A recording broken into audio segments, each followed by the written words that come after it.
Laura Salmon. Era una cálida tarde de jueves, el 31 de mayo de 1984, cuando un granjero hizo un descubrimiento espantoso en su campo cerca de una cantera en Murfreesboro, Tennessee. La policía llegó a la escena y encontró el cuerpo de Laura Salmon, de 18 años de edad. La manera despiadada de la muerte de la joven fue un evento que conmocionó a toda la comunidad. A pesar de que había una gran cantidad de pruebas circunstanciales y una serie de posibles sospechosos, el caso se enfrió. Habían pasado otros 16 años antes de que las muestras de ADN proporcionaran a los investigadores pruebas suficientes para atrapar al asesino. ¿Fue Laura asesinada por una persona al azar o lo hizo alguien por asuntos personales? La ciudad de Murfreesboro, en Tennessee, sirvió una vez como el Capitolio del estado durante 8 años, hasta que ese título fue otorgado a Nashville en 1826. Hoy en día, con una población de 153,000 residentes, sigue siendo la sede del condado de Rutherford y el suburbio más grande de Nashville. Es un pueblo agrícola con algunas de sus principales exportaciones en maíz, algodón y tabaco. Murfreesboro también es conocido por sus instituciones académicas debido a su alto rendimiento, sobre todo la Universidad Estatal de Tennessee Medio. Cuando se trata de delitos, las tasas de delitos violentos de Murfreesboro se ubican por debajo del promedio nacional. De hecho, sus tasas de delitos contra la propiedad están a la par con las ciudades de su tamaño. Como una de las ciudades de más rápido crecimiento de Tennessee, sigue siendo un lugar que muchos han elegido llamar hogar y allí criar una familia. En 1984, Laura Salmon era una estudiante de primer año en la Universidad Estatal del Medio de Tennessee en Murfreesboro, cuando se encontró un final trágico. Nació el 6 de octubre de 1965 y era la única hija de Lureen y John Salmon. Incluso cuando era niña, Laura era tan encantadora y popular que fue coronada Little Miss Murfreesboro en preescolar. A medida que crecía, a menudo se la describía como la chica de al lado. Durante los veranos, participaba en varias producciones teatrales organizadas por el Murfreesboro Little Theater.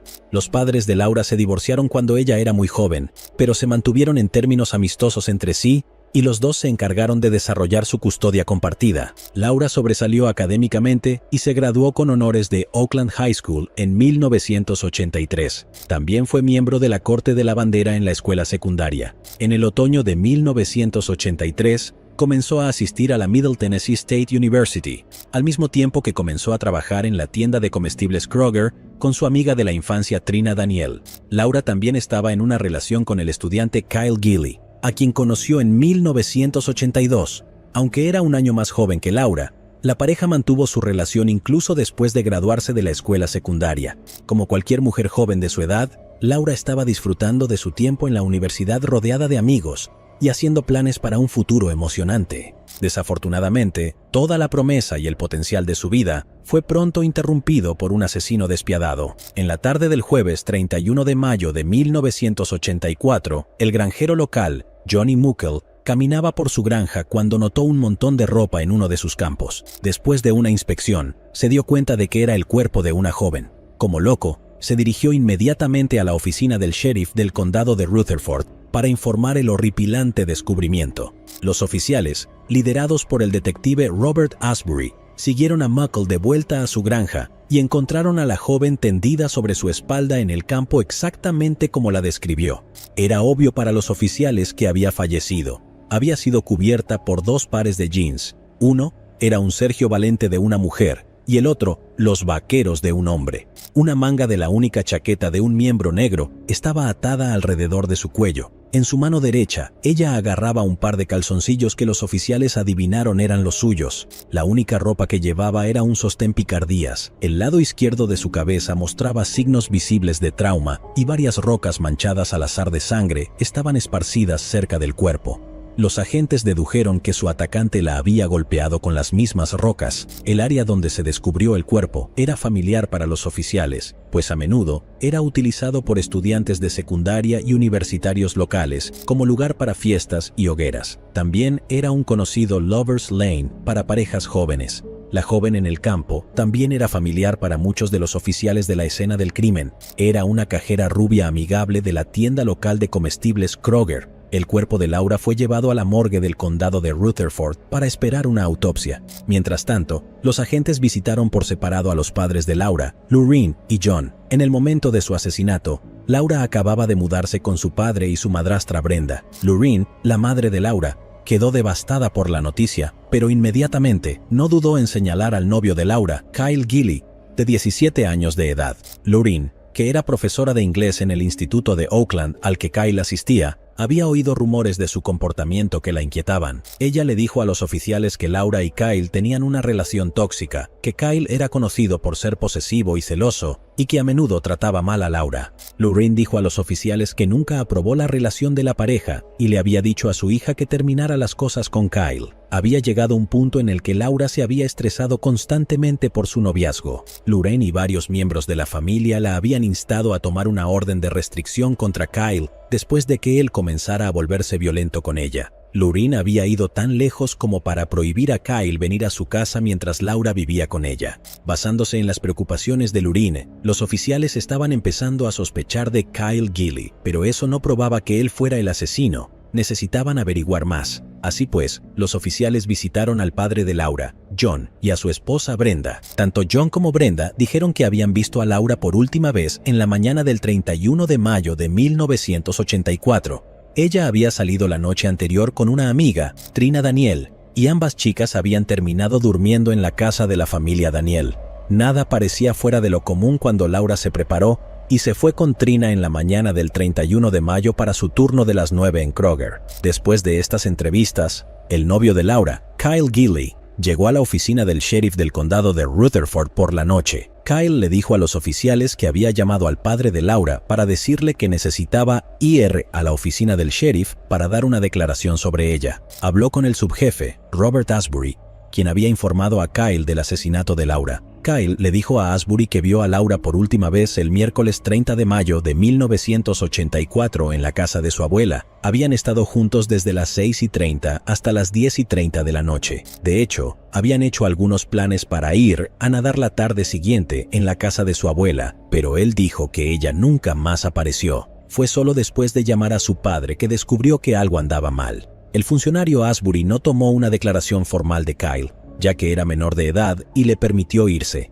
Mientras los oficiales trabajaban en interrogar a la familia de Laura sobre sus movimientos hasta su muerte, el sargento Ralph Lee Hugh tenía una corazonada. Sabía que Laura trabajaba en Kroger y que nadie había sido capaz de localizar su coche todavía. Estaba de turno la noche que el cuerpo de esta fue descubierto y decidió pasar por la tienda Kroger en Tennessee Boulevard. Su corazonada dio sus frutos, amigos. El 1 de junio de 1984, encontró un Oldsmobile Cutlass Beige de 2 tonos del 1976 en el estacionamiento Kroger. Sí, señor, era el coche de Laura. El auto, junto con las muestras de suelo y las pruebas descubiertas en la escena del crimen, fueron enviados a la Oficina de Investigación de Tennessee para pruebas. Mientras los investigadores esperaban los resultados, trabajaron en construir una cronología de los eventos que llevaron al asesinato de Laura. Visitaron la tienda Kroger para hablar con Trina Daniel, la mejor amiga de Laura. Trina dijo a los oficiales que Laura la había recogido del trabajo a las 11 de la noche del miércoles 30 de mayo de 1984. Luego, fueron a la tarde. Mientras ayudaba a un cliente a hacer la compra, había visto el coche de Laura aparcado en un lugar diferente. Los investigadores interrogaron a Sybil Wade, que era la supervisora de Laura, y Sharon Falk, que había trabajado el turno de la mañana con Laura el día que murió. Ambas mujeres confirmaron que Laura se había ido temprano a nadar a la casa de su abuela. Durante el transcurso de estas entrevistas, surgieron más detalles sobre la problemática relación de Laura y Kyle. Sharon dijo a los investigadores que una vez aconsejó a Laura que buscara ayuda después de notar moretones morados y azules en su rostro. Trina agregó que Laura había confiado en ella el hecho de haber salido con otros hombres mientras estaba en la universidad y le rogó que lo mantuviera en secreto. Laura temía cuál fuese a ser la reacción de Kyle si se enteraba. Esta información añadió una nueva sorpresa y una complicación impactante a la investigación. Aunque Kyle parecía el sospechoso más probable, el hecho de que Laura estuviera saliendo libremente significaba que cualquiera podría ser sospechoso en este momento. El 2 de junio de 1984, el médico forense del estado de Tennessee, el Dr. Charles Harlan, realizó la autopsia de Laura. En su informe determinó que Laura había muerto debido a un golpe contundente en la cabeza, posiblemente causado por una roca pesada. Había recibido un total de 10 golpes en diferentes partes de su cabeza, resultando en un patrón de telaraña de fracturas de cráneo, como el detective de casos sin resolver, Dan Goodwin, explicó en una entrevista de televisión. Su ojo izquierdo también había sido dañado, cosa que el Dr. Harlan determinó que era el resultado de un puñetazo en su cara. El Dr. Harlan también examinó a Laura en busca de signos de agresión. Dedujo que Laura había tenido relaciones íntimas con su pareja hacía 24 a 48 horas antes de su muerte. Se determinó que el acto fue consensual y no forzado, como señaló el fiscal general de distrito en un documental televisado. Curiosamente, la muestra biológica tomada de Laura no coincidió con la muestra encontrada en los vaqueros del luchador masculino de la escena del crimen. La Oficina de Investigación de Tennessee se asoció con la Oficina Federal de Investigación para investigar el coche de Laura. No había huellas digitales en el coche, ni siquiera de Laura. Esto llevó a los investigadores a creer que el asesino había limpiado el vehículo cuidadosamente. Lo que sí encontraron fue un solo pelo desconocido que guardaron para probarlo. A través de análisis microscópicos, la suciedad encontrada en las alfombras dentro del coche y el guardabarros coincidió con el barro en la carretera ubicada cerca de la escena del crimen. El lunes 4 de junio de 1984, Laura fue enterrada en el cementerio Coleman, en Murfreesboro, Tennessee. Al funeral asistieron amigos cercanos y familiares que rindieron homenaje a la joven burbujeante que recordaban. También estuvo presente en el funeral el amigo cercano de Laura de la universidad, Dan Goodwin, quien había estado en el cine con Laura solo 4 días antes de su muerte. Goodwin le prometió a la madre de Laura, Lorraine, que encontraría a su asesino, sin importar cuánto tiempo tomara. Lorraine también le hizo esa promesa a su hija fallecida. Yo le prometí a ella en su tumba que iba a ver cómo se hacía justicia. Ni siquiera sabía cómo iba a lograr cumplir esa promesa, pero es lo menos que podía hacer por ella. Los investigadores trabajaron a través de las notas que recogieron en el transcurso de varias entrevistas con familiares y amigos de Laura. Para entonces, los investigadores sentían fuertemente que Kyle podría saber más de lo que les estaba diciendo. El 6 de junio de 1984, Kyle, de 17 años de edad, fue convocado a la oficina del sheriff del condado de Rutherford para un interrogatorio. Kyle, siendo menor de edad, fue acompañado por un padrastro durante el interrogatorio. A Kyle le leyeron sus derechos Miranda antes de que los investigadores tomaran una declaración formal de él. Dijo a los investigadores que había conocido a Laura alrededor de las 6:30 de la noche del miércoles 30 de mayo de 1984 en la casa de su abuela. Alrededor de las 9 de la noche, los dos se habían ido en su coche y se dirigieron a la iglesia de Bellwood en Murfreesboro. Kyle explicó que estacionó su auto detrás de la iglesia antes de intimar con Laura. Después, la dejó en casa de su abuela. Kyle le dijo a los investigadores que se fue a trabajar de noche y asumió que Laura había conducido de vuelta a la casa de su padre. Regresó del trabajo alrededor de las 7 de la mañana del 31 de mayo y se fue a dormir. Kyle le dijo a los detectives que no se despertó hasta las 3 o 4 de la tarde. Su declaración fue respaldada por el padrastro de Kyle, quien dijo a los investigadores que había visto a Kyle durmiendo cuando llegó a casa del trabajo alrededor de las 3 de la tarde. El padrastro agregó que la única vez que Kyle salió de casa fue cuando el padre de Laura, John Salmon, le dijo que algo le había sucedido a Laura y que necesitaba ir a la oficina del sheriff.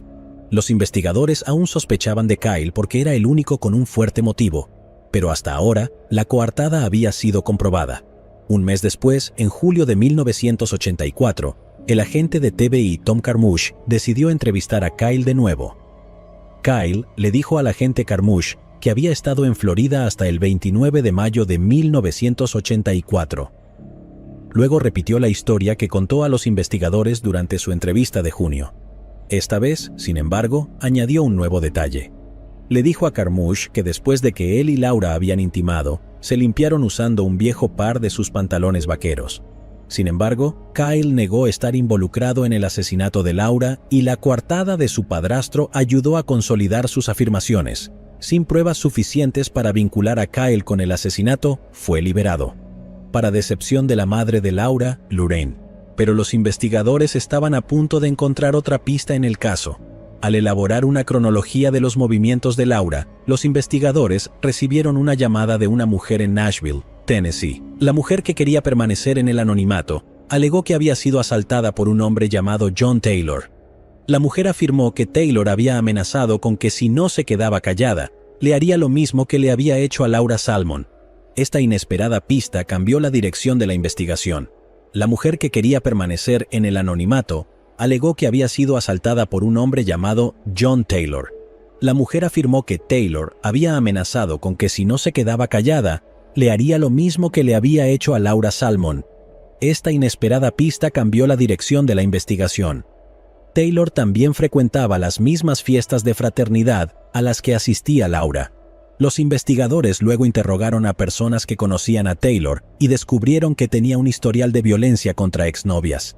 También se enteraron de que Taylor fue visto cerca del campus de MTSU el día que Laura fue asesinada. Taylor fue llamado para ser interrogado por los investigadores, pero negó haber agredido a la mujer de Nashville. También negó estar involucrado en el asesinato de Laura o haber mencionado el incidente a nadie. Para descartarlo como sospechoso, se le pidió a Taylor que presentara una muestra de cabello para compararla con la hebra encontrada en el coche de Laura.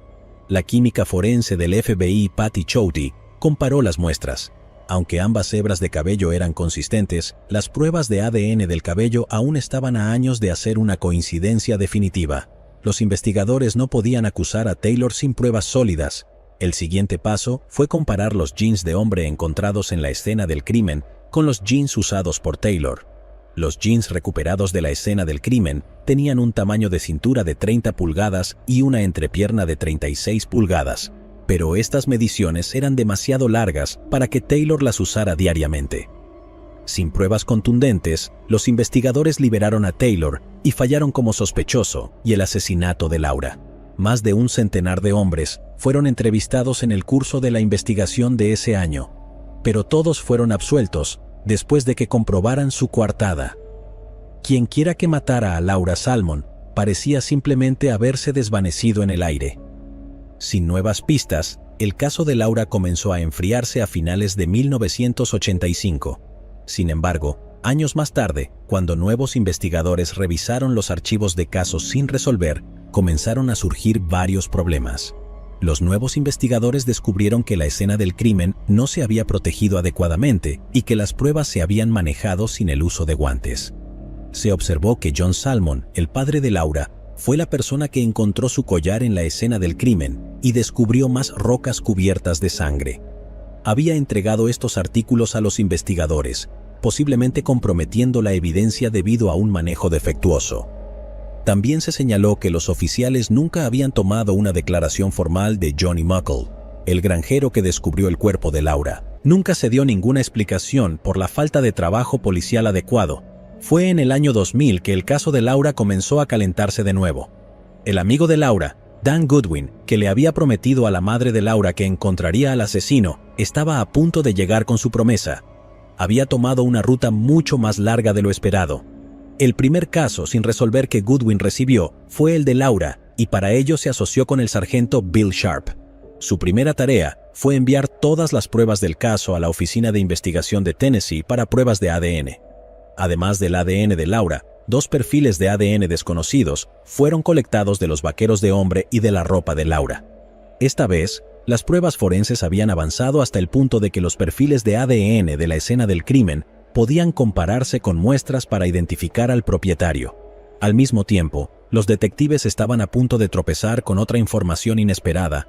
Recibieron otro dato interesante. Un estudiante de 16 años de Oakland High School habría afirmado que su padre fue el hombre que asesinó a Laura Salmon. Armados con los perfiles de ADN, Goodwin y Sharp se pusieron a trabajar rápidamente. Los detectives descubrieron que el padre del chico tenía antecedentes penales por agresión agravada. Pudieron localizar a su sospechoso, un hombre llamado David Patterson. Pero para cuando se enteraron del rumor, Patterson había sido asesinado a tiros en un incidente no relacionado con el caso. En cambio, los detectives se dirigieron a los hijos de Patterson y les pidieron que presentaran muestras de ADN para analizarlas. Al final, su ADN no coincidía con ninguna de las muestras extraídas del cuerpo de Laura o los pantalones vaqueros de hombre. Esto descartó a Patterson. Los investigadores comenzaron a revisar los archivos del caso y la lista original de sospechosos. Se pusieron en contacto con John Taylor, uno de los primeros sospechosos, que ofreció su ADN como prueba. Su ADN no coincidía con ninguna de las muestras de la escena del crimen. Para garantizar un procedimiento policial transparente, El detective Dan Goodwin también presentó una muestra de ADN, ya que él también había tenido una cita con Laura pocos días antes de su asesinato. Fue absuelto de cualquier sospecha en el asesinato, pero todavía había un sospechoso que los investigadores estaban interesados en investigar. Ese era Kyle Gilley. Goodwin y Sharp recibieron el expediente del caso de Laura buscando cualquier información que pudiera haber sido pasada por alto por otros investigadores. Fue en ese momento que una pieza de evidencia verdaderamente increíble llegó a su conocimiento. Encontraron un nodo curioso sobre un posible testigo que contradijo la coartada de Kyle Gilley. Goodwin y Sharp localizaron a la testigo, Gladys Mears, que aún vivía en Murfreesboro. Su entrevista con Gladys estaba a punto de dejar el caso abierto. Gladys dijo a los investigadores que mientras conducía a casa en la tarde del asesinato de Laura, había visto un Oldsmobile Cutlass beige bicolor en la intersección de Twin Oak y Hallspike. Recordó que el coche estaba en la carretera que se alejaba de la cantera, donde se descubrió el cuerpo de Laura. Una vez más, Kyle negó tener algo que ver con el asesinato de Laura e incluso negó tener intimidad con ella antes de su muerte. Kyle recibió una orden para su muestra de sangre, que fue enviada al laboratorio forense de la TBI para su análisis. El 31 de mayo de 2000, el 16º aniversario de la muerte de Laura Simon, la muestra de ADN de Kyle Gilley coincidió positivamente con la muestra biológica encontrada en los vaqueros de la escena del crimen. Así Kyle fue vinculado con la escena del crimen y se probó que tal vez era la persona responsable de la muerte de Laura. El 13 de noviembre de 2001, Dan Goodwin voló a Florida para entrevistar a Kyle. Desde el principio, Kyle negó ser violento con Laura o darle un puñetazo en el campus de MTSU. Solo admitió que los vaqueros cuatreros podrían haber sido suyos. Goodwin sabía que Kyle estaba mintiendo sobre todo. Goodwin mismo había visto a Kyle varias veces en el campus con Laura. Fue capaz de grabar todas las negaciones hechas por Kyle durante su entrevista. Cuando Goodwin le dijo a Kyle que tenía un experto que podía testificar que el asesino de Laura había estado usando el mismo par de jeans de luchador, Kyle pidió un abogado, que posteriormente terminó la entrevista. El 14 de noviembre de 2001, Kyle Gilley fue arrestado por el asesinato de Laura Salmon. Debido a que Kyle tenía menos de 18 años en el momento del asesinato de Laura, fue procesado en el tribunal de menores en lugar de un tribunal penal.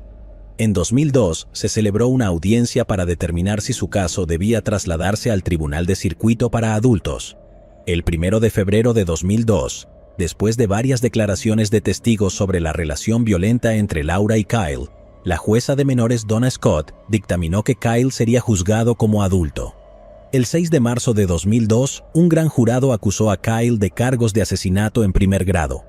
Tomaría otros 4 años para que el juicio de Kyle comenzara, ya que los abogados de la Fiscalía y la Defensa discutieron de un lado a otro sobre qué testimonio de testigos se debería permitir en la audiencia final. El 26 de julio de 2006, el juicio de Kyle Gilley por el asesinato de Laura Salmon comenzó en la Corte de Apelaciones Penales de Tennessee. Hoy les digo que soy una madre que cumple sus promesas. Les digo por qué. Pensé que era él o sabía que era él, y estaba muy frustrado de que no se lo tomaran en serio. El juicio de Kyle Gilley por el asesinato de Laura Salmon comenzó en la Corte de Apelaciones Penales de Tennessee. Hoy les digo que soy una madre que cumple sus promesas. Les digo por qué. Pensé que era él o sabía que era él, y me sentía muy frustrada de que no se lo tomaran en serio. De acuerdo con la Fiscalía, Kyle probablemente había atacado a Laura en un ataque de rabia y celos cuando intentó poner fin a su relación. La defensa de Kyle, sin embargo, trató de disipar sus teorías al afirmar que otra muestra de ADN masculino desconocido había sido encontrado en la víctima. Su equipo de defensa también destacó la coartada proporcionada por el padrastro, que había visto a Kyle durmiendo en casa la tarde del asesinato de Lord. Esta coartada fue respaldada por el hermanastro de Kyle, Michael Powell, quien dijo que también había visto a Kyle durmiendo en su casa en el momento del asesinato de Laura. Pero cuando Michael fue interrogado por los fiscales, se supo que había escrito una carta a Kyle en prisión. Michael admitió que en la carta le prometió a Kyle que le daría una coartada en el juicio.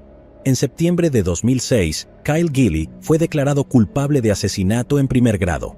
Según las leyes estatales de sentencia de 1984, Kyle fue sentenciado a 30 años de prisión. En 2008, Kyle apeló su condena ante la Corte de Apelaciones Penales. Sin embargo, la Corte confirmó su condena original. Tendrá derecho a libertad condicional el 25 de septiembre de 2042.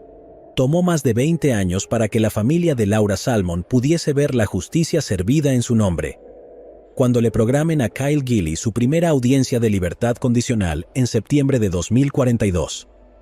Tendré 83 años de edad, pero si estoy vivo, y si mi compañero Bill Sharp está vivo, estaré allí para testificar contra su liberación. Se necesitó de un trabajo de investigación inteligente y los avances tecnológicos para reconstruir el rompecabezas que había plagado a los investigadores del condado de Rutherford durante décadas. El caso de hoy también destaca la realidad de la violencia que se puede sufrir con una pareja íntima y pone en relieve las señales que todos debemos tener en cuenta con respecto a las personas más cercanas a nosotros. Pero las preguntas siguen siendo: ¿cómo los investigadores iniciales no vieron a través de las mentiras de Kyle Gilley? ¿Por qué ignoraron una declaración de un testigo que contradijo la coartada de Kyle en 1984? Ronald Popo. El 26 de mayo de 2012, justo después de las 2 de la tarde, el oficial de policía de Miami, José Ramírez, respondió a un llamado sobre un ataque a lo largo de la calzada MacArthur en Miami, Florida. A su llegada, se encontró con una escena espantosa. 2 hombres se vieron envueltos en una sangrienta lucha en el pavimento. El oficial intentó intervenir, pero el atacante, Rudy Eugene, de 31 años de edad, no cedió, de modo que el oficial se vio obligado a disparar contra Eugene para salvar la vida de Ronald Popo, de 65 años de edad. El ataque llegó a los titulares internacionales y Eugene se hizo conocido como Miami Zombie y Causeway Cannibal. Pero la pregunta sin duda era: ¿qué causó que Eugene actuara tan brutalmente? ¿Qué había hecho Ronald Popo para provocar tal ataque? Miami es la segunda ciudad más poblada del estado de Florida, con una población de 442,000 personas en 2020. También es la sede del condado de Miami-Dade. Miami es conocida por sus kilómetros de playas doradas, su deslumbrante vida nocturna y su diversidad cultural. Es reconocida cariñosamente como la puerta de entrada a América Latina, ya que el 70% de su población es hispana. Miami ofrece a los turistas un verdadero sabor de aventura si alguien planifica disfrutar de unas vacaciones relajantes en la playa o si desea presenciar una atmósfera optimista parecida a un carnaval. Sin embargo, Miami todavía posee una de las tasas de delincuencia más altas de todos los Estados Unidos. En 2012, se hizo conocida por un crimen bastante salvaje. Todo empezó el sábado 26 de mayo de 2012. Era fin de semana y se conmemoraba el Día de los Caídos, cuando el Departamento de Policía de Miami recibió una llamada angustiante de un ciclista llamado Larry Vega justo después de las 2 de la tarde. Según Vega, había estado pedaleando cerca de la plataforma del medidor a lo largo de la calzada MacArthur en Miami, cuando se encontró con una escena terrible. Vega le dijo al despachador que uno de los hombres había golpeado al otro y que estaba intentando matarlo. El primer oficial en responder fue José Ramírez, que estaba muy cerca de la escena. Mientras Ramírez se acercaba al pequeño grupo de espectadores, vio por sí mismo el alcance del ataque. Retrocedió en estado de shock y sacó su pistola de servicio. Llamó al atacante y le gritó para que dejara de hacer lo que estaba haciendo.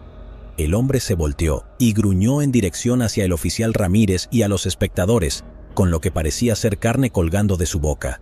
Ramírez disparó un tiro de advertencia. Sin embargo, eso no fue nada efectivo para detener al hombre que seguía mordiendo a su víctima indefensa. Ramírez gritó otra firme advertencia y luego disparó al atacante otras 4 veces. Esto detuvo al tipo, que colapsó en el pavimento junto a su víctima. Un paramédico llegó pronto y declaró muerto al atacante en la escena. La víctima todavía estaba viva, pero en estado crítico. Fue llevado de urgencia al Jackson Memorial Hospital para recibir atención inmediata. El difunto atacante fue transportado a la morgue de la ciudad, a medida que más agentes de policía se unieron al oficial Ramírez y trataron de reunir las piezas del desconcertante incidente. En la escena del crimen, los investigadores encontraron las escasas pertenencias de la víctima. Al toque, lo identificaron como Ronald Popo, de 65 años de edad. Aparte de las pertenencias de la víctima, habían varias páginas rotas de una Biblia. El atacante no tenía nada que pudiera usarse para identificarlo inmediatamente. estaba completamente desnudo.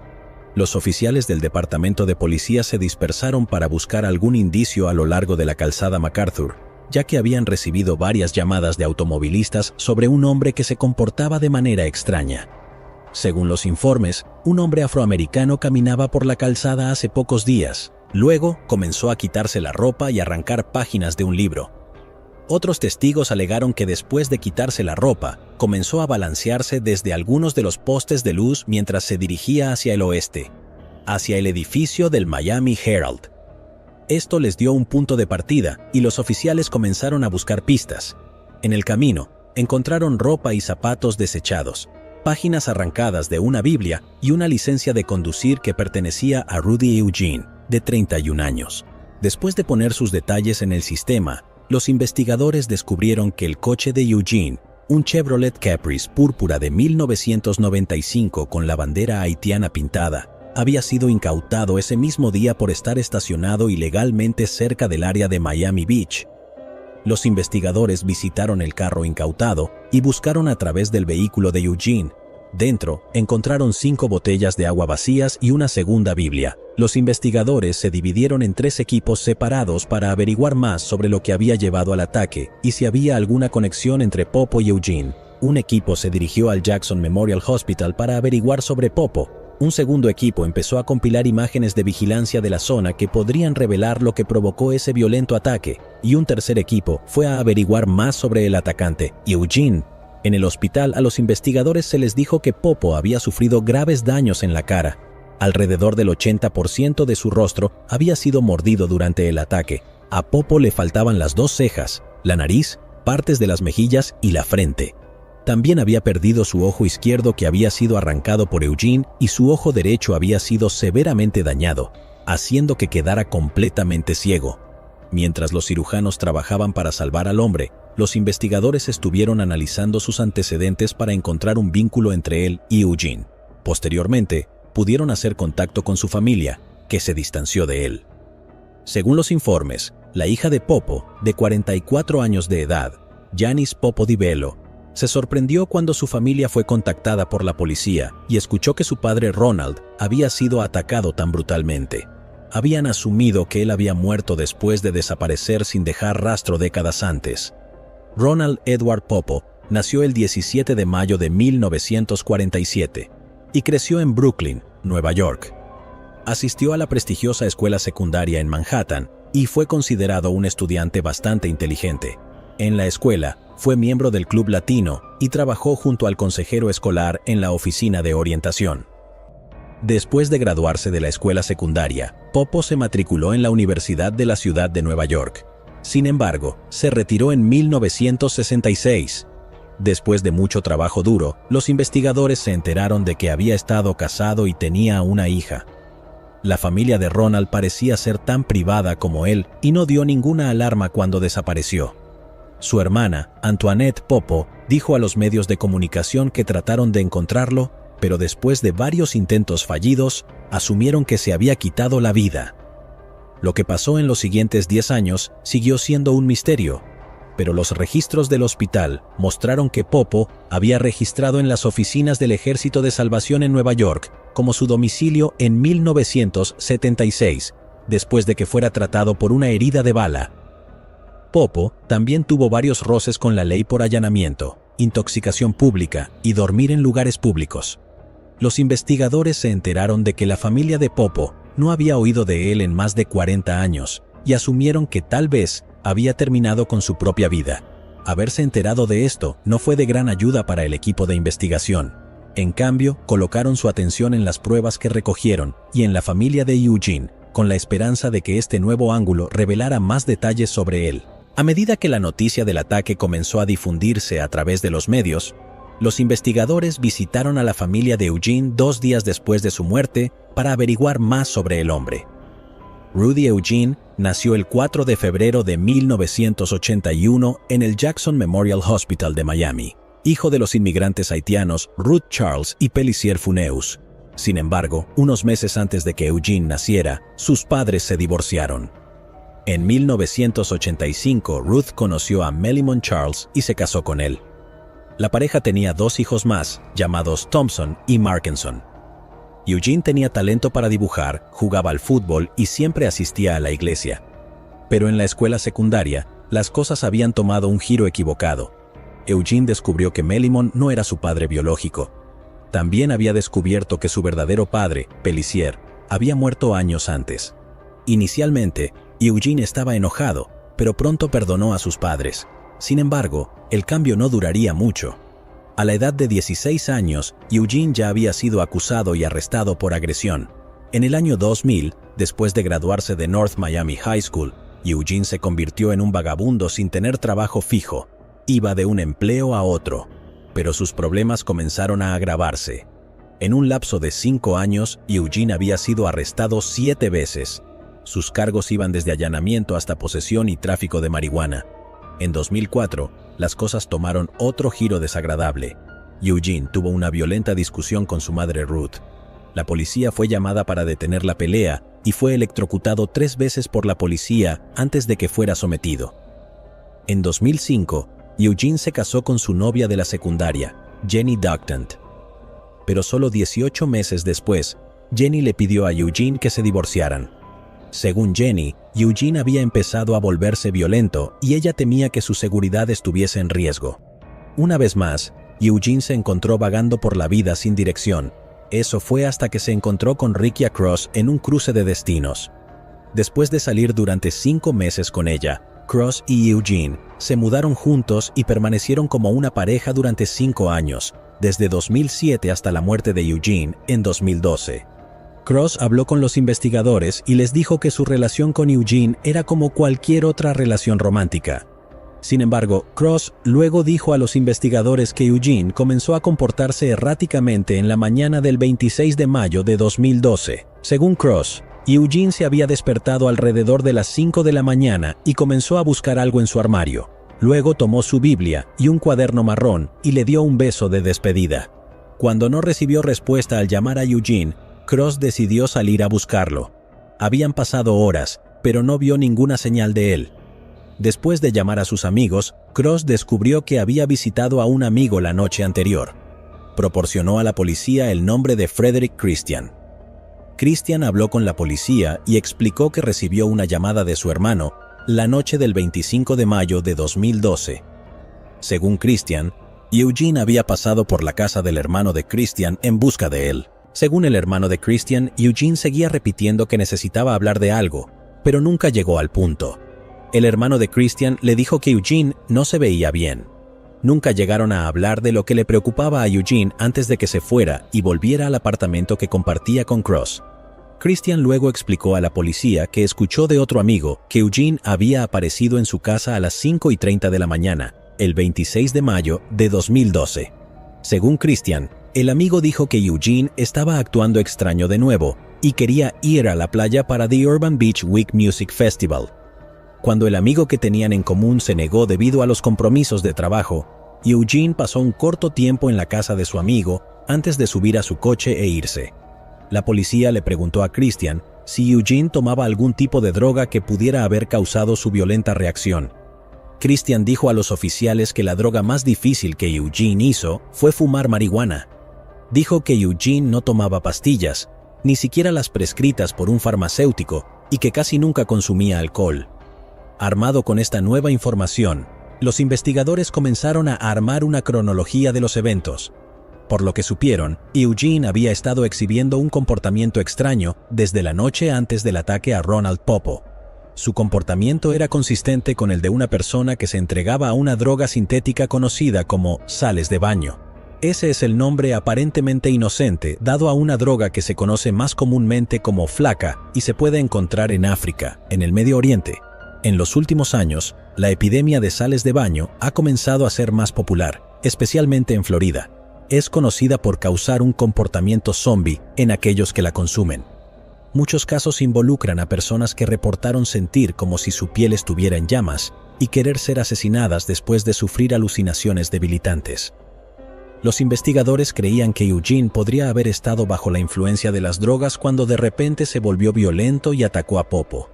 Esta se convirtió en la razón más plausible, y pronto estuvo en los titulares tanto a nivel nacional como internacional.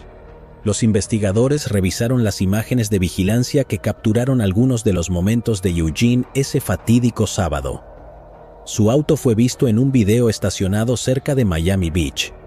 Eugene se había sentado en su coche durante unos 40 minutos antes de salir y alejarse del vehículo. El equipo de investigación luego llenó los espacios en blanco de los movimientos de Eugene mirando a través de todos los informes oficiales que sugerían que algo extraño estaba pasando en Miami Beach ese día. Estos incluyen el informe del coche abandonado y declaraciones de testigos oculares de los automovilistas que vieron a Eugene caminando por la calzada. Se encontraba desnudo y balanceándose desde varios postes de luz. Fue entonces cuando los investigadores revisaron las imágenes del edificio del Miami Herald. Al principio, parecía que Eugene estaba hablando normalmente con Popo mientras dormía en un pedazo de cartón en el suelo.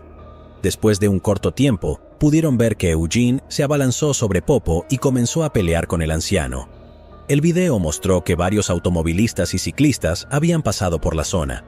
No fue hasta pasar unos 5 minutos después del ataque que otro ciclista llamado Larry Vega se detuvo en la escena, mantuvo su distancia y continuó viendo la pelea después de llamar al 911. Poco después, el oficial de policía José Ramírez llegó a la escena. Observaron cómo Ramírez se detenía, hablaba y luego disparaba una primera vez. Poco después, los investigadores pudieron ver que Ramírez abrió fuego 4 veces más antes de que Eugene cayera cojeando al suelo. Todo el ataque duró un total de 18 minutos. Se realizó una autopsia a Eugene para verificar si su teoría era correcta. Sin embargo, la teoría de las sales de baño estaba a punto de ser anulada por completo. La autopsia no reveló ninguna carne humana en el sistema digestivo de Eugene. Lo que el forense encontró fueron varias pastillas sin digerir. También había rastros de marihuana en la sangre de Eugene. El toxicólogo Barry Logan dijo que el comportamiento exhibido por Eugene fue sin duda causado por una droga sintética y era similar a los efectos secundarios de una persona que consumió sales de baño. Sin embargo, los analistas forenses no pudieron encontrar ningún rastro de drogas en su sistema. El sheriff del condado de Broward, Al Lamberti, también dijo que existía la posibilidad de que alguna nueva droga que aún no se había probado podría haber jugado un papel en el extraño comportamiento de Eugene. El director de toxicología de la Universidad de Florida, Dr. Bruce Goldberger, dijo que la velocidad a la que las drogas sintéticas estaban evolucionando les estaba dificultando hacer un seguimiento de cada nueva droga que estaba en el mercado. A pesar de sus sofisticados métodos de investigación, todavía había algunas drogas que eran nuevas en su campo de pruebas. Según sus amigos y sus familiares, había 2 posibles razones para el extraño comportamiento de Eugene. La primera teoría fue que Eugene sufría de depresión severa. Esto podría haber sido causado por varios factores desde su primera infancia que aumentaron en su vida adulta. Estos incluyen su pérdida de identidad y una vida de pobreza. Recurrió a la marihuana y al crimen como sus mecanismos de afrontamiento y se relacionó con otras personas para descubrir quién era realmente. Sus amigos creían que su mente errante lo llevó a tener un colapso mental. La otra teoría fue iniciada por chismes dentro de la comunidad haitiana de Miami. Viniendo de un entorno haitiano, muchos creían que Eugene había sido poseído por un espíritu maligno que se alimentaba de su creciente ira. Fue también ese espíritu el que le causó reacciones tan violentas hacia las personas. Estos susurros a menudo seguían a Ruth en las semanas posteriores a la muerte de Eugene. Pero para la familia y amigos de Eugene, el dolor de todo el incidente no terminó allí. Ruth siempre había sido una mujer espiritual y ella crió a sus hijos para que fueran de la misma manera. Eugene, en particular, era muy religioso y tenía una fuerte creencia en Dios. Sin embargo, la noticia de la muerte de Eugene y la forma en que ocurrió todo hizo que muchas iglesias rechazaran a la familia. Cuando Ruth encontró una iglesia, el comité le había dicho solo 2 días antes de que se celebrara el servicio que la congregación no se sentía cómoda teniendo el cuerpo de Eugene en su lugar de culto. Ruth, que siempre había sido fiel a su fe, ahora todas las puertas se habían cerrado en la cara. La funeraria acordó celebrar el funeral de Eugene en su capilla.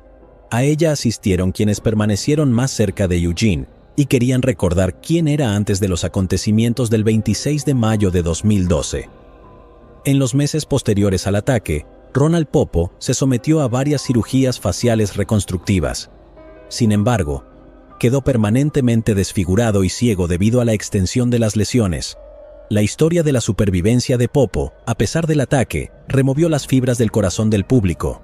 Se creó un fondo y se recaudaron más de $100,000 para pagar sus gastos médicos. En los meses siguientes, Popo recuperó su salud. Ganó alrededor de 50 libras y aprendió a vestirse, alimentarse, ducharse y afeitarse de nuevo.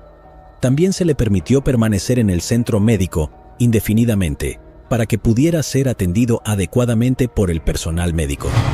Estamos aquí hoy para hablar sobre el señor Ronald Popo, con quien todos se han familiarizado en las últimas semanas. Me complace decir que el señor Popo está muy bien hoy. Acabo de salir de su habitación. Tenemos su permiso para hablar con ustedes sobre su condición médica. Está encantado de informar a todos que se siente bien.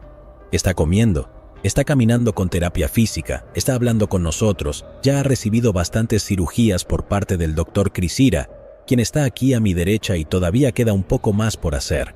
Pero es en realidad. Antes de salir de la habitación hoy, me preguntó si yo estaría viendo el partido esta noche y me dijo, ¡a calentar! Popo también era muy talentoso para tocar la guitarra y desde entonces había aprendido a tocar el instrumento en su tiempo libre. En un video, agradeció a la comunidad y a la policía por ayudar a salvar su vida. Solo quiero dar las gracias por contribuir y ayudar. La gente en mi situación necesita ayuda, y estoy seguro de que hay otras personas que también están atravesando la misma situación. Agradezco el esfuerzo de la gente en la comunidad, que siempre estaré agradecido por eso. En julio de 2012, Popo habló con la policía y les relató lo que sucedió ese sábado por la tarde. Durante un tiempo muy corto, pensé que era un buen tipo, pero se volvió loco. Aparentemente no tuvo un buen día en la playa e iba a regresar. Y supongo que eso lo frustró. Se desquitó conmigo o algo así. No lo sé. Me rompió la cara contra la acera. Mi cara está doblada y destrozada. Me arrancaba los ojos. Me estaba estrangulando con maniobras de lucha libre. Al mismo tiempo, me sacaba los ojos. Me estaba estrangulando en casas de lucha. Después de intentar estrangular a Popo de varias maneras, Eugene agarró su cabeza y la golpeó en el pavimento repetidamente. Sin embargo, los investigadores tenían curiosidad por saber si Popo había conocido a Eugene. Según Popo, Eugene y él se conocieron brevemente durante un proyecto de alimentación comunitaria para personas sin hogar, pero no tuvieron otra interacción además de esa. Popo dijo que parecía bastante amigable ese día también. Esta reunión también fue confirmada por Frederick Christian, quien dijo que él y Eugene conocieron a Popo, que parecía un hombre amable y gentil, mientras ayudaban con el proyecto de alimentación comunitaria. Aparte de eso, no había ninguna conexión entre los dos hombres. Tras el susto causado por el ataque de mayo de 2012, Ronald Popo se ha negado a conceder más entrevistas con los periodistas y no quiere seguir reviviendo el momento del ataque. No ha habido noticias sobre Popo desde su entrevista en 2012. Su último paradero conocido se encontraba en el centro médico del Jackson Memorial Hospital. Si Popo se había vuelto a conectar con su familia sigue siendo incierto. En cuanto a la familia y los amigos de Rudy Eugene, todavía se están recuperando de la conmoción de lo que sucedió en esa fatídica tarde del sábado. Sigue siendo difícil vivir con los susurros constantes de quienes solo aprendieron de él por los medios de comunicación. Su novia, Rikia, creyó que lo que le pasó pudo haber sido algo sobrenatural. Se le hizo algo. Sabía que desde ese día, porque nunca habría hecho algo así. Quiero decir, siento pena por Ronald Popo. Quiero decir, mis condolencias y todo sale a él porque, ya sabes, él es una víctima en todo esto también. Pero sé que sabes que no fue Rudy otra vez, y lo extraño, y siempre amaré a Rudy. Ella todavía desea que un día sería capaz de soñar con él, y en ese sueño, él podría decirle lo que pasó ese día. El caso de hoy, sin duda, ha planteado muchas preguntas. Es un misterio desconcertante la forma en que funciona la mente humana, y lo que impulsa a las personas a cometer los crímenes que cometen. Es tan triste tanto para la víctima Ronald Popo, por sufrir un ataque tan traumático, y para la familia de Rudy Eugene, por recoger los pedazos destrozados de sus vidas.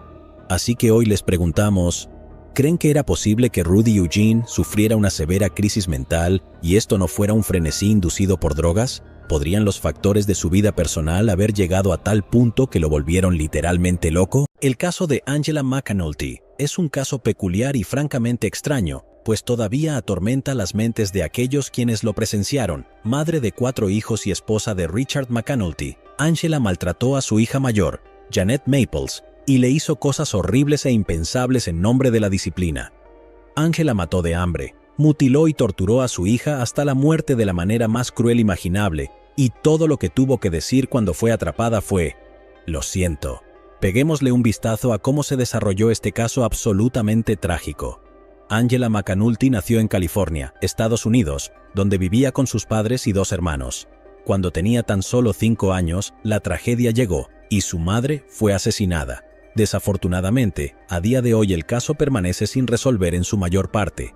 Poco después de graduarse de la escuela secundaria, Angela dejó su casa y viajó con un trabajador del carnaval, que era mucho más mayor que ella.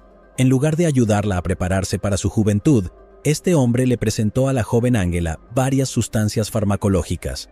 No mucho después de su paso con un trabajador del carnaval, Angela se casó con otro hombre y luego dio a luz a 2 hijos y una hija llamada Maples. Todo ello en 1994. Lamentablemente, no pasó mucho tiempo después del nacimiento de su tercer hijo que los servicios de protección infantil de California le quitaron a sus 3 descendientes, sobre todo debido a negligencia y abuso. En los siguientes años, Angela tuvo otra hija y logró recuperar a sus hijos que anteriormente se habían llevado los funcionarios estatales.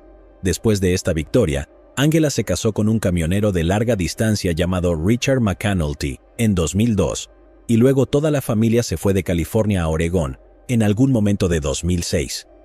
Nunca se descubrió qué llevó a Angela a abusar de su hija hasta tales extremos, ya que sus otros 3 hijos estaban relativamente ilesos, pero el abuso sucedió de todos modos.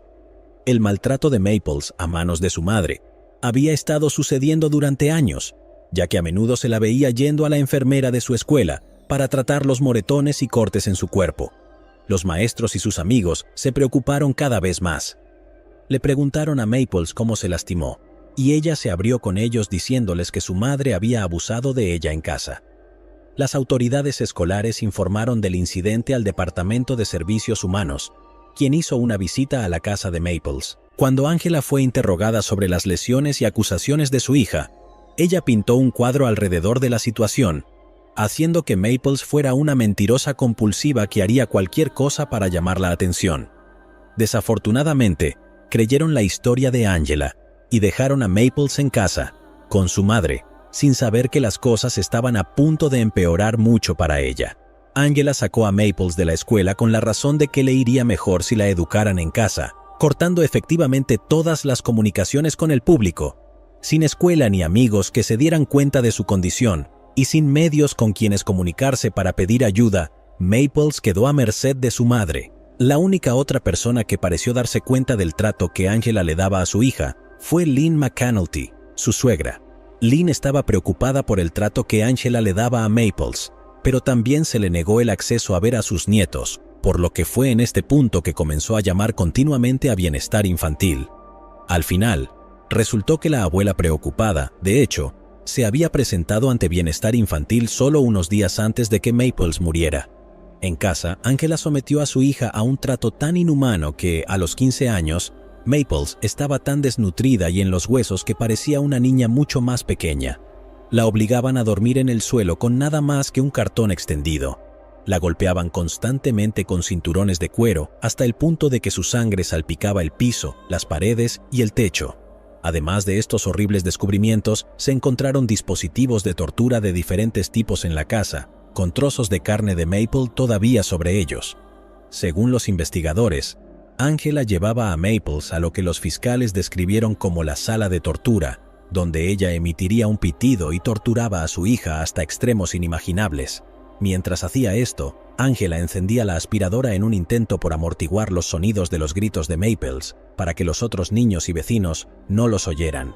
A veces, ataba a Maples durante días seguidos, y otras veces recolectaba heces de perro y procedía a frotarlas por toda la cara y la boca de Maples. Cuando Maples fue examinada, los oficiales descubrieron que Angela mató de hambre a su hija y la dejó deshidratada hasta el punto en que Maples tuvo que recurrir a beber agua del inodoro. Los labios de la adolescente estaban desgarrados y su boca pulverizada por haber sido golpeada continuamente, sin una curación adecuada. Su rostro quedó desfigurado por haber sido golpeada repetidamente con objetos metálicos punzantes. El 9 de diciembre de 2009, los bomberos respondieron a una llamada al 911 de Angela McAnulty, quien informó que su hija había dejado de respirar repentinamente. Los bomberos fueron los primeros en llegar a la escena e informaron haber visto a Maples acostada boca arriba, sin camisa, en una habitación oscura. Mientras intentaba verificar sus signos vitales y posibilidades de resucitarla, los socorristas encontraron su cabeza con vendas sucias y notaron una herida en su cadera. La lesión en la cadera supuestamente causó que muchas cejas se levantaran, pues parecía haber sido arrancada, ya que podían ver el hueso. Los funcionarios describieron su apariencia como la de una víctima de un campo de concentración, y debido a su pequeña estatura, no creyeron cuando su madre les dijo que Maples tenía 15 años. Tenía cortes, el cabello maloliente, incisiones por encima de sus ojos, y era tan delgada que se podían ver los huesos de su cuerpo. Momentos después, llegaron los paramédicos y descubrieron que Maples no tenía pulso. Intentaron hacer RCP exhaustivamente y procedieron a colocarle un tubo en la garganta, tratando de bombear aire a sus pulmones. Por supuesto, todo fue en vano. Los informes de los bomberos en la escena dijeron que Angela McAnulty estaba un poco agitada al principio, después de lo cual de repente se quedó callada e incluso se rió a carcajadas un par de veces. Angela les dijo a los paramédicos que su hija simplemente se cayó y que estaba bien antes de caer. En ese momento, el esposo de Angela, Richard McAnulty, también estaba en la escena, pero no dijo ni una palabra. Maples fue llevada al hospital en una ambulancia y allí, la doctora Elizabeth Hilton examinó su cuerpo y no encontró signos de vida. Por desgracia, declaró muerta a la joven a las 8:42 de la noche. Después de examinar el cuerpo de Maples, la médico descubrió infinitas lesiones visibles en todo su cuerpo, así como dientes frontales rotos que parecían haber sido destrozados. Alarmada, la doctora Hilton se reunió con la familia de McAnulty y les preguntó sobre el historial médico de Maples. Angela respondió que su hija no tenía problemas médicos previos y afirmó que era una niña joven y saludable. Angela continuó agregando que Maples había estado comiendo, pero simplemente se puso muy flaca recientemente, por razones desconocidas. Todos pudieron ver más allá de las mediocres excusas dadas por la eventual muerte de su hija, y en una búsqueda en la residencia McAnulty, se encontraron todas las pruebas que la policía necesitaba para arrestar a Angela y Richard McAnulty. Ambos fueron interrogados, y Angela negó tener algo que ver en relación con las lesiones de su hija y su posterior muerte. El detective del condado del sheriff de Lane, Aaron Hoberg, la interrogó sobre cómo su hija había sufrido las lesiones, a lo que ella inicialmente respondió, «No lo sé». El detective insistió en preguntarle sobre los cinturones y dispositivos de tortura que encontraron en la casa de la familia.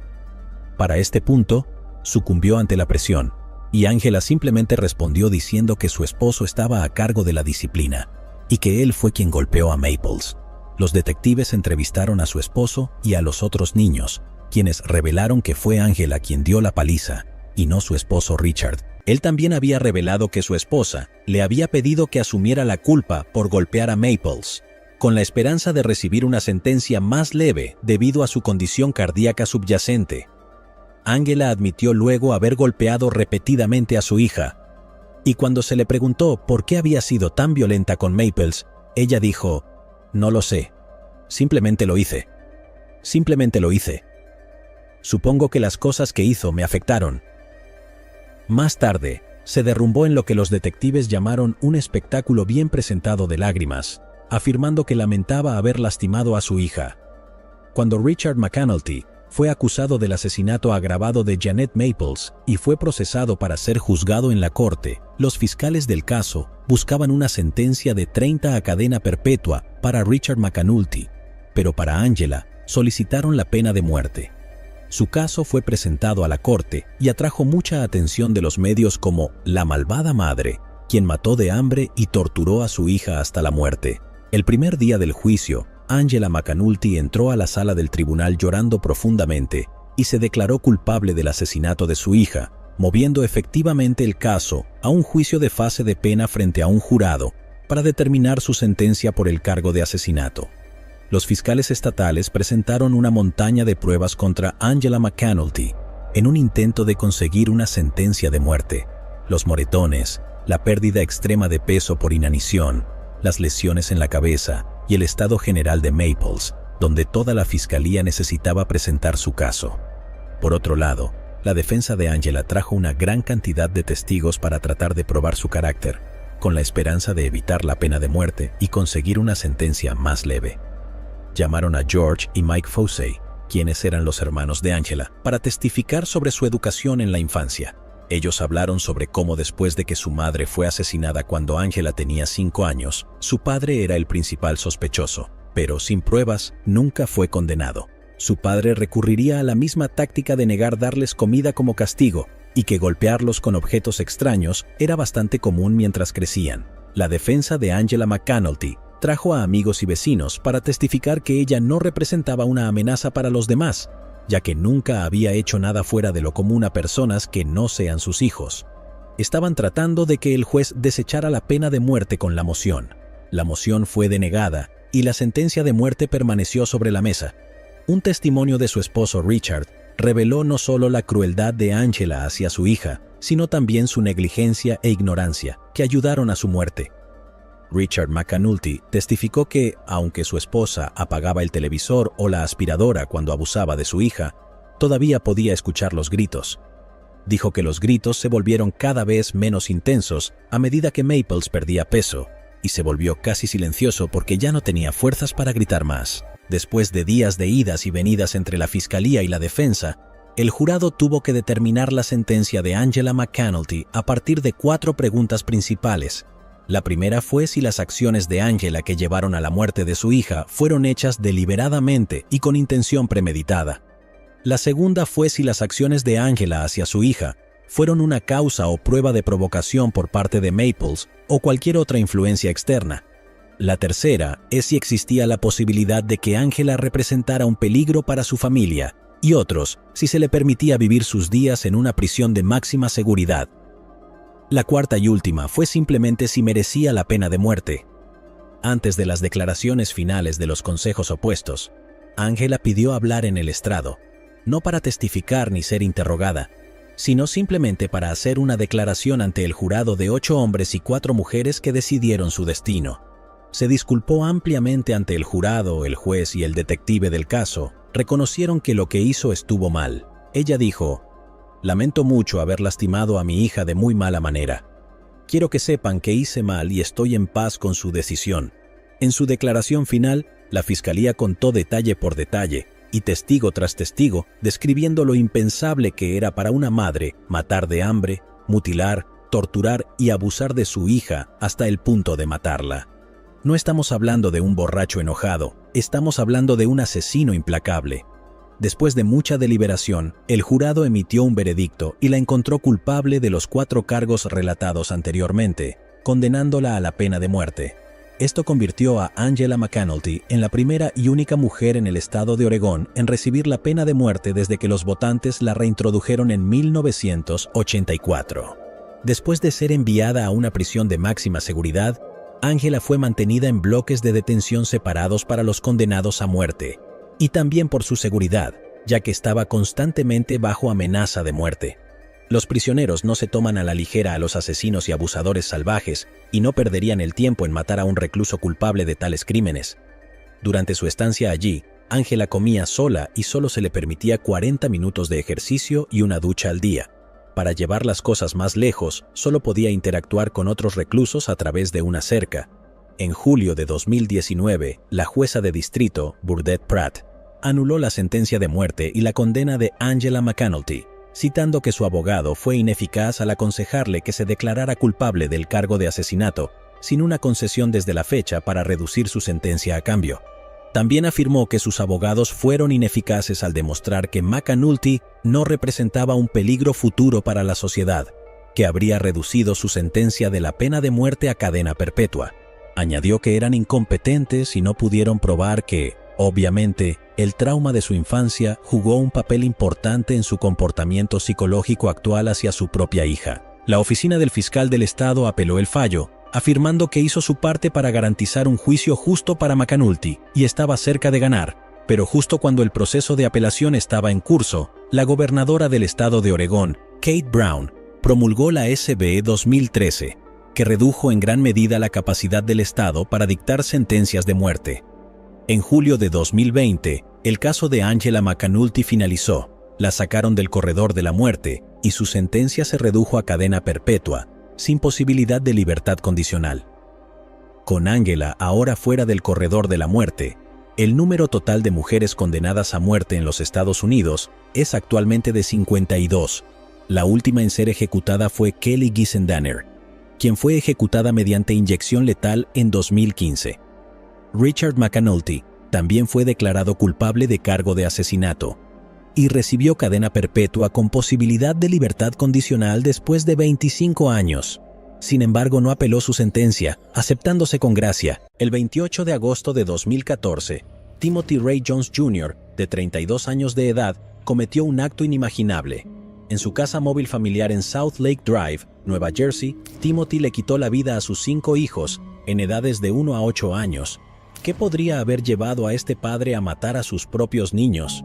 Red Bank es un barrio en el condado de Monmouth, dentro del estado de Nueva Jersey, Estados Unidos.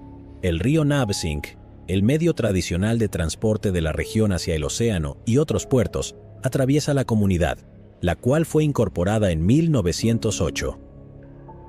Red Bank es una ciudad dormitorio para New York City y se encuentra en el área metropolitana de Nueva York. El municipio tiene una población de 12.936 habitantes, según el Censo de Estados Unidos de 2020. Fue en este barrio donde 5 niños pequeños encontraron su fin de la manera más horrorosa en agosto de 2014. Timothy Jones Jr. nació en 1981, hijo de Timothy Jones y Cindy Jones, quien tenía 16 años en el momento de su embarazo. Lamentablemente, Cindy abandonó la casa cuando Jones Jr. tenía solo 18 meses. Después de esto, Timothy Jones padre volvió a casarse. Durante su crecimiento, Jones Jr. enfrentó problemas legales en 2001, cuando fue arrestado en Illinois por posesión de cocaína, falsificación de cheques y robo de autos.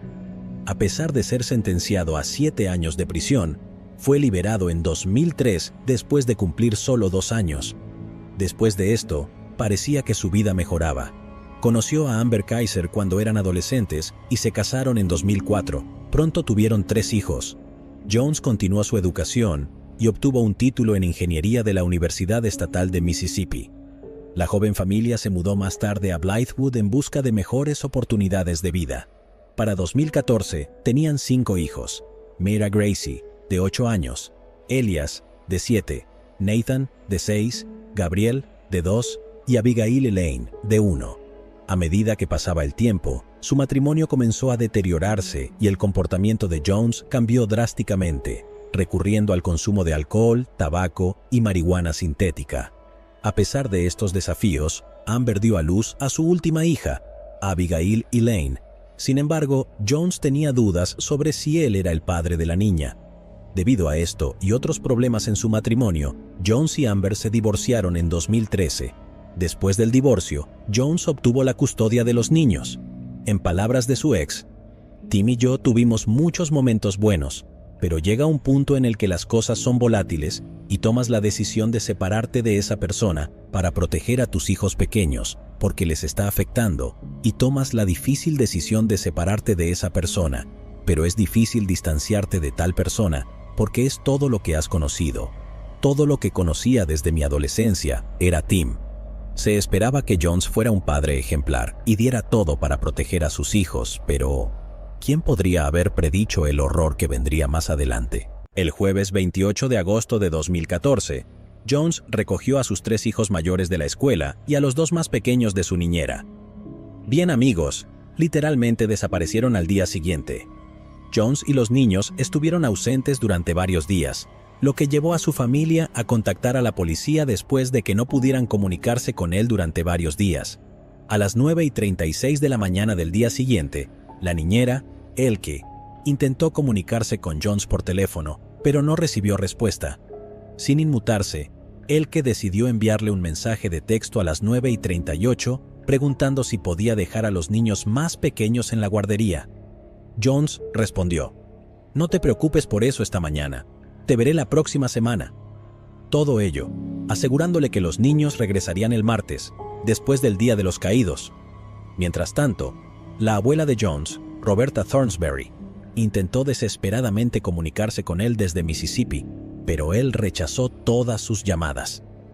El 30 de agosto, Thornsberry estaba cada vez más preocupada y envió una serie de mensajes de texto a Jones durante todo el día, cuestionando su falta de respuesta a las 5:13 de la tarde. A las 4:54, Elke recordó amablemente a Jones que trajera pañales al dejar a Gabriel y Abigail Elaine. El 1 de septiembre, a las 6:15 de la tarde, hizo una llamada a Elke revelando sus intenciones de irse de Carolina del Sur con los niños y comenzar de nuevo. Le pidió a Elke que limpiara su casa móvil y le ofreció lo que quisiera de las cosas que dejó atrás. A las 7 de la noche, Amber llamó, pero Jones no respondió. Estas fueron sus palabras: «Tim, no estoy llamando para discutir ni nada. En las últimas 2 o 3 llamadas, has estado como que muy irritable. Dices que estás muy frustrado o lo que sea. Solo estaba preocupada por ti, así que, por favor, llama. No estoy intentando discutir ni nada». Su familia se puso en contacto con la policía, ya que nadie podía comunicarse con él. Se emitió una alerta nacional en busca de Jones, indicando que estaba desaparecido y que viajaba con sus 5 hijos. Sin embargo, no fue hasta el 6 de septiembre que recibieron noticias sobre su paradero. El 6 de septiembre de 2014, una parada rutinaria de seguridad vial en el condado de Smith, Mississippi, llevó a un descubrimiento impactante. Tim Jones Jr. fue detenido alrededor de las 7 de la noche. El oficial de la oficina del sheriff, Marty Patterson, quien llegó a la escena alrededor de las 8 de la noche, notó que Jones mostraba signos de intoxicación. Mientras se acercaba a su automóvil, un olor fétido y manchas blanqueadas a lo largo del tablero llamaron la atención de Patterson. Al verificar la identificación y la placa de Jones, se reveló una alarma de la base de datos nacional de información criminal del FBI, que indicaba que se suponía que Jones viajaba desde Lexington con sus 5 hijos. Patterson se puso en contacto de inmediato con el departamento del sheriff del condado de Lexington. «Le informamos sobre sus derechos, ¿es correcto?» «Sí, señor». «De acuerdo. ¿Puede decir su nombre?» Tim Jones. Cuando le preguntaron sobre sus hijos, inicialmente, Jones negó tener alguno, pero cuando se le presionó más, afirmó tener solo 3 hijos en Carolina del Sur. Los investigadores del condado de Smith se pusieron en contacto de inmediato con el padre de Jones, Tim Jones Sr., quien luego informó a la abuela de Jones, Roberta Thornsberry, y a Amber, la ex esposa de Jones. El 8 de septiembre de 2014, agentes investigadores del departamento del sheriff del condado de Lexington llegaron a Mississippi para profundizar en el caso. 2 días después, el 9 de septiembre, Jones aceptó guiar a los investigadores hacia los cuerpos de sus hijos. El descubrimiento se produjo el 10 de septiembre, cuando se recuperaron los cuerpos de Mera Gracie, Elias, Nathan, Gabriel y Abigail Elaine. Las pruebas recopiladas del escalade de Jones el 11 de septiembre fueron perturbadoras y aterradoras. Entre los elementos registrados se encontraban fotos familiares, ropa, dibujos hechos por los niños, cartas escritas para su madre, Biblias, el diploma de Tim Jones de la Universidad Estatal de Mississippi y su pasaporte. También se encontraron notas escritas a mano por Timothy Jones que contenían una lista de tareas perturbadoras como derretir cuerpos, convertir huesos en polvo o en pequeñas piezas y luego quemarlos. La lista también contenía objetos necesarios para estos horribles actos como provisiones para acampar, gas y ácido. Parecía increíble que este padre hubiera planeado meticulosamente acabar y deshacerse de los cuerpos de sus 5 hijos. El 13 de septiembre de 2014, Jones fue ingresado en la institución correccional de Kirkland, donde fue puesto en confinamiento solitario lejos de la población general. Pero, ¿qué sucedió en ese fatídico día? ¿Por qué Jones mató a los niños y qué lo llevó a ocultar sus cuerpos? La confesión de Jones y la investigación policial los llevaron a la oscura verdad de lo que hizo durante la semana en la que desapareció con sus hijos. La tarde del jueves 28 de agosto de 2014, Tim Jones recogió a sus 3 niños mayores de la escuela y a los 2 más pequeños de la niñera. Nadie sabía que el día aparentemente normal tomaría un giro de pesadilla. Antes de las 7 de la tarde, una tormenta de ira se desató en la casa móvil de la familia. Jones confrontó a su hijo de 6 años, Nathan, por los enchufes de corriente dañados. Lo golpeó y sometió al niño a un duro tormento físico. A las 7:10 de la tarde hubo una llamada telefónica de su esposa separada, Amber. Nathan, temeroso y angustiado, reveló que el incidente había sido un accidente, pero Jones intervino acusando a Amber de proteger a su hijo antes de terminar abruptamente la conversación. A medida que avanzaba la noche, la oscuridad se profundizaba. Nathan fue enviado a la cama y los desesperados intentos de Amber por comunicarse quedaron sin respuesta.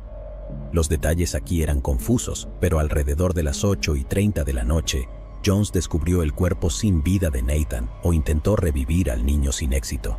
Jones enfrentó la sombría realidad de que su hijo se había ido para siempre. Aparentemente, motivado por su propia imaginación, más tarde afirmaría a las autoridades que Nathan intentaba hacerle daño a través de la electricidad de la casa móvil. Esta paranoia lo impulsó a matar a sus hijos. En las primeras horas del día siguiente, Jones llevó a su hija de 8 años, Merah, a una tienda para comprar cigarros. Al regresar a casa, una ola de violencia lo consumió. En su confesión a las autoridades, Jones admitió haber estrangulado a Merah y a Elias, de 8 y 7 años, con sus propias manos y usó un cinturón para poner fin a las vidas de Gabriel y Abigail Eliane. Luego envolvió los cuerpos de sus hijos en sábanas y mantas de sus camas y los colocó en el asiento trasero de su vehículo. Las autoridades también revisaron el historial de búsqueda de Jones y revelaron un interés inusual en incienso herbal y Atlanta. Se hizo evidente que Jones estaba en busca de Spice, una marihuana sintética que resultaba ser legal en Carolina del Sur, pero prohibida en Georgia, Alabama y Mississippi. Determinado a obtener la sustancia, buscó tiendas en diferentes estados a través de Internet. En este momento, también rechazó llamadas de su abuela, con quien había hecho planes previos. Ella había dejado hasta 23 llamadas y textos. Los datos de seguimiento sugerían la presencia de Jones cerca de Moody, Alabama, a las 2:20 de la tarde. Por la tarde, entre las 3 y las 5 de la tarde, Jones continuó buscando tiendas para fumar, esta vez centrado en Alabama y Mississippi. A medida que avanzaba el día, la ubicación de Jones saltaba de Lithium Springs, Georgia, a las 8:04 de la noche, a Washington, Georgia, a las 10:29 de la noche. Estaba claro que estaba cubriendo una considerable distancia. Para el 30 de agosto, la ubicación del teléfono de Jones indicaba que estaba en Red Bank. Para el 31 de agosto, las consultas de búsqueda en el teléfono de Jones revelaron sus planes de comenzar de nuevo. Buscó opciones de camping en Carolina del Sur, vertederos en el condado de Lexington y servicios de animales. El 1 de septiembre, un recibo de una tienda encontrado en el vehículo de Jones lo ubicó en Athens, Georgia. Sorprendentemente, los datos de su teléfono indicaban también su presencia en Spartansburg y Winnsboro. A la 1:20 de la mañana del mismo día, la ubicación del teléfono cambió a Folly Beach. Esta situación tomó un giro más oscuro el 2 de septiembre a las 10:35 de la mañana, cuando Jones realizó una serie de preocupantes búsquedas en Google. Buscó cuerpos y vertederos, ácido muriático, quemaduras, campamentos cerca de Columbia, Carolina del Sur, qué significa leyes de no extradición y de enfrentar problemas legales, a dónde debería huir. El teléfono fue rastreado hasta West Columbia entre las 11 de la mañana y el mediodía. Jones y Elke intercambiaron mensajes de texto sobre los arreglos para limpiar su casa móvil en Red Bank. A las 11:54 de la mañana, el jefe de Jones, Jim McConnell de Intel, se comunicó para preguntar sobre su ausencia en el trabajo. Además, hubo llamadas sin responder de la escuela Sachs Gotha sobre Merah, Elias y Nathan, alrededor de la 1:30 de la tarde. La situación empeoró cuando llegó una llamada sin respuesta de McConnell a la 1:53 de la tarde. La ubicación del teléfono fue rastreada hasta Clinton, Carolina del Sur, a las 3:22 de la tarde, y a las 4:19 de la tarde estaba en Athens, Georgia, y a las 6:04 de la tarde en Lawrenceville, Georgia. Durante este día tumultuoso, Jones ignoró 2 llamadas de Amber a las 6 de la tarde y recibió una llamada de actualización de Elke a las 10:08 de la noche. Para el 3 de septiembre, la situación se volvió preocupante. Jones perdió 2 llamadas y un mensaje de texto sin respuesta de Kevin McKinney, un compañero de trabajo de Intel, a las 10:07 de la mañana. Además, su jefe llamó a las 12:11 del mediodía y tampoco obtuvo respuesta. Las imágenes de vigilancia de varios lugares el 3 de septiembre mostraron a Jones en el Walmart de Augusta Road en Lexington, una tienda de autopartes en Lake City y un Dollar General en Orangeburg. De manera perturbadora, las imágenes del Walmart mostraron que compraba artículos como una sierra, hojas de sierra, ácido muriático, bolsas de basura, un balde de 5 galones y gafas. El 4 de septiembre, a las 3:37 de la madrugada, cuando el teléfono se encendió nuevamente, Jones buscó en Google "niños desaparecidos Tim Jones" y el teléfono fue rastreado hasta James Island, cerca de Charleston. Más tarde ese día, los mensajes de Thornsberry y Saxe-Gotha quedaron sin respuesta y el teléfono de Jones fue rastreado hasta Camden y luego Orangeburg a las 5:17 de la tarde. A las 6:33 de la tarde, se vio a Jones utilizando el cajero automático de la carretera Augusta en Lexington para depositar un cheque por $3,518.49, el cual resultó ser de ganancias de acciones de Intel que había vendido semanas antes. El clímax ocurrió el 6 de septiembre. Jones revelaría a las autoridades que colocó los cuerpos en descomposición de sus hijos en bolsas de basura negras a lo largo de un camino forestal entre Greenville y Camden, Alabama. Los cuerpos habían estado en el asiento trasero de su vehículo desde el 29 de agosto de 2014. A las 9:14 de la mañana, el teléfono fue localizado en Greenville, Alabama, y los recibos y videos de vigilancia del mismo día mostraron a Jones en la tienda de alimentos Bypass Food Mart en Camden, Alabama, a la 1:06 de la tarde. Es inusual que un padre cometa tal acto, lo que llevó a las autoridades a tratar de entender qué lo llevó a matar a los niños. Por lo tanto, se lanzó una investigación para verificar su estado mental. Después de su encarcelamiento, profesionales de la salud mental examinaron de cerca el estado psicológico de Tim Jones Jr., incluyendo a psicólogos clínicos y forenses, y psiquiatras, pero hubo desacuerdo entre ellos con respecto a su diagnóstico. Mientras algunos sugerían que podría presentar un trastorno esquizoafectivo o un trastorno de personalidad, también debatieron si su estado mental durante el crimen podría haber sido influenciado por el uso de marihuana sintética o si una lesión cerebral traumática que sufrió a los 15 años jugó un papel en una psicosis subyacente. Este conjunto de teorías se presentaron al jurado durante el juicio. Para arrojar luz sobre las raíces del estado mental de Tim Jones Jr., se diagramó y exploró la historia de la familia Jones, que abarcaba 3 generaciones con el objetivo de comprender cómo un entorno turbulento y antecedentes familiares de enfermedad mental podrían haber afectado la salud mental de Tim Jr. Durante el juicio, el jurado conoció las circunstancias de la concepción y nacimiento de Tim Jones padre. Roberta Thornsberry, la madre de Tim padre, fue agredida por su padrastro, lo que resultó en su embarazo a la temprana edad de 12 años. Sorprendentemente, la madre de Tim Jr., Cynthia, también tenía antecedentes familiares de enfermedad mental. Tim Jr. nació cuando la joven pareja apenas había salido de la adolescencia. Sin embargo, la relación se volvió volátil, lo que llevó a Cynthia a intentar llevarse a Tim Jr. de su padre. En última instancia, Tim padre obtuvo la custodia y, como resultado, Tim Jr. fue criado por su abuela, Roberta Thornsberry. Mientras tanto, Tim padre confinó a Cynthia en un hospital psiquiátrico en Nueva York después de ser diagnosticada con esquizofrenia. Estas complejas dinámicas familiares se presentaron como evidencia para ayudar al jurado a comprender la compleja red de factores que podrían haber contribuido al estado mental de Tim Jones Jr. El matrimonio de Thornsberry tuvo su parte justa de problemas.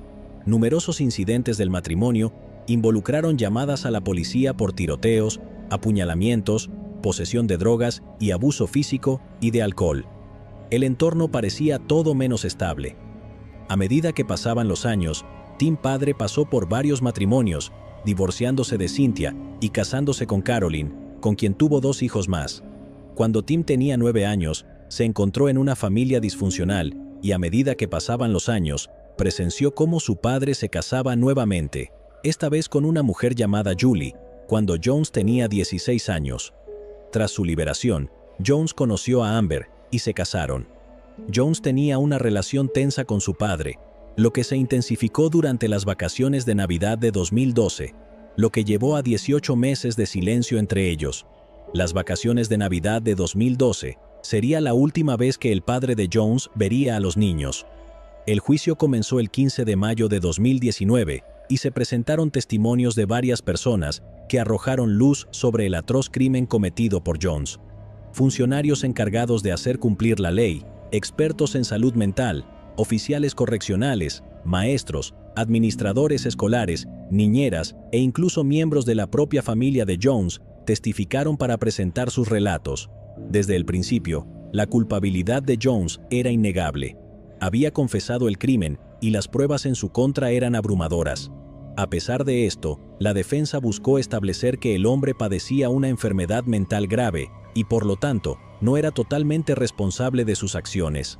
Sin embargo, cuando el jurado emitió el veredicto de culpabilidad, rechazaron inequívocamente el argumento de la defensa. Con la culpabilidad establecida, el enfoque se centró en determinar el castigo adecuado por los asesinatos. Durante la fase de sentencia, la acusación llamó a maestros y antiguas niñeras para describir el trauma infligido por la pérdida de estos niños inocentes. Aunque no fueran parientes biológicos, sus testimonios pintaron una imagen del impacto de las acciones de Jones en sus vidas. La defensa no presentó expertos para respaldar su caso, pero se basó en súplicas de clemencia de los familiares de Jones, quienes abogaron por una sentencia de cadena perpetua en lugar de la pena de muerte. En medio de la sala de audiencias cargada emocionalmente, el padre y la abuela de Jones tomaron el estrado para relatar la adolescencia y la adultez perturbada de Jones. Sin embargo, sus testimonios entre llantos se opusieron firmemente a la idea de que enfrentara la pena de muerte. Al día siguiente, Amber Kaiser, la madre de los niños y la esposa de Jones, regresó al estrado por segunda vez en el juicio. Mientras que su primera aparición estuvo marcada por lágrimas y angustia visible, esta vez reunió fuerzas para solicitar clemencia para Jones. Rezo por Tim todo el tiempo, rezo por él con frecuencia, rezo por su familia con frecuencia, rezo por mi familia. Ni siquiera tuvieron la oportunidad de conocerlos. No puedo desear la muerte de nadie. A pesar de sus propios sentimientos de querer hacerle daño, reconoció los sentimientos de sus hijos y creía que no hubieran querido que su padre muriera. Espero clemencia para ti, rezo por ti con frecuencia, y digo eso sin excusar lo que has hecho. Expresó valientemente su disposición a aceptar cualquier decisión que el jurado tomara. El abogado Rick Hubbard presentó los argumentos finales por el estado en la fase de pena del juicio por asesinato de Timothy Jones Jr. Hubbard se dirigió al jurado planteando una pregunta impactante. ¿No reservan la pena de muerte para lo peor de lo peor? ¿No es él, señalando a Tim Jones, el peor de los peores? Tim Jones, un hombre que asesinó brutalmente a sus 5 hijos. Mientras Hubbard continuaba, instó al jurado a considerar el tipo de hombre que Jones realmente era, un asesino que traicionó sin escrúpulos la confianza de su propia carne y sangre, arrebatándoles sus preciosas y jóvenes vidas. Reflexionando sobre la infancia tumultuosa de Jones, Hubbard reconoció que en medio del caos, su familia había intentado protegerlo, reconociendo algo especial en él. El padre de Jones, a pesar de sus imperfecciones, había amado a su hijo y su abuela también había expresado su amor por él, aunque también reconocía sus tendencias egoístas. Hubbard resaltó cómo Jones había aprendido a manipular a su familia, sabiendo que siempre iban a disculparse por él, reforzando un sentido de derecho. Hubbard mostró 2 imágenes.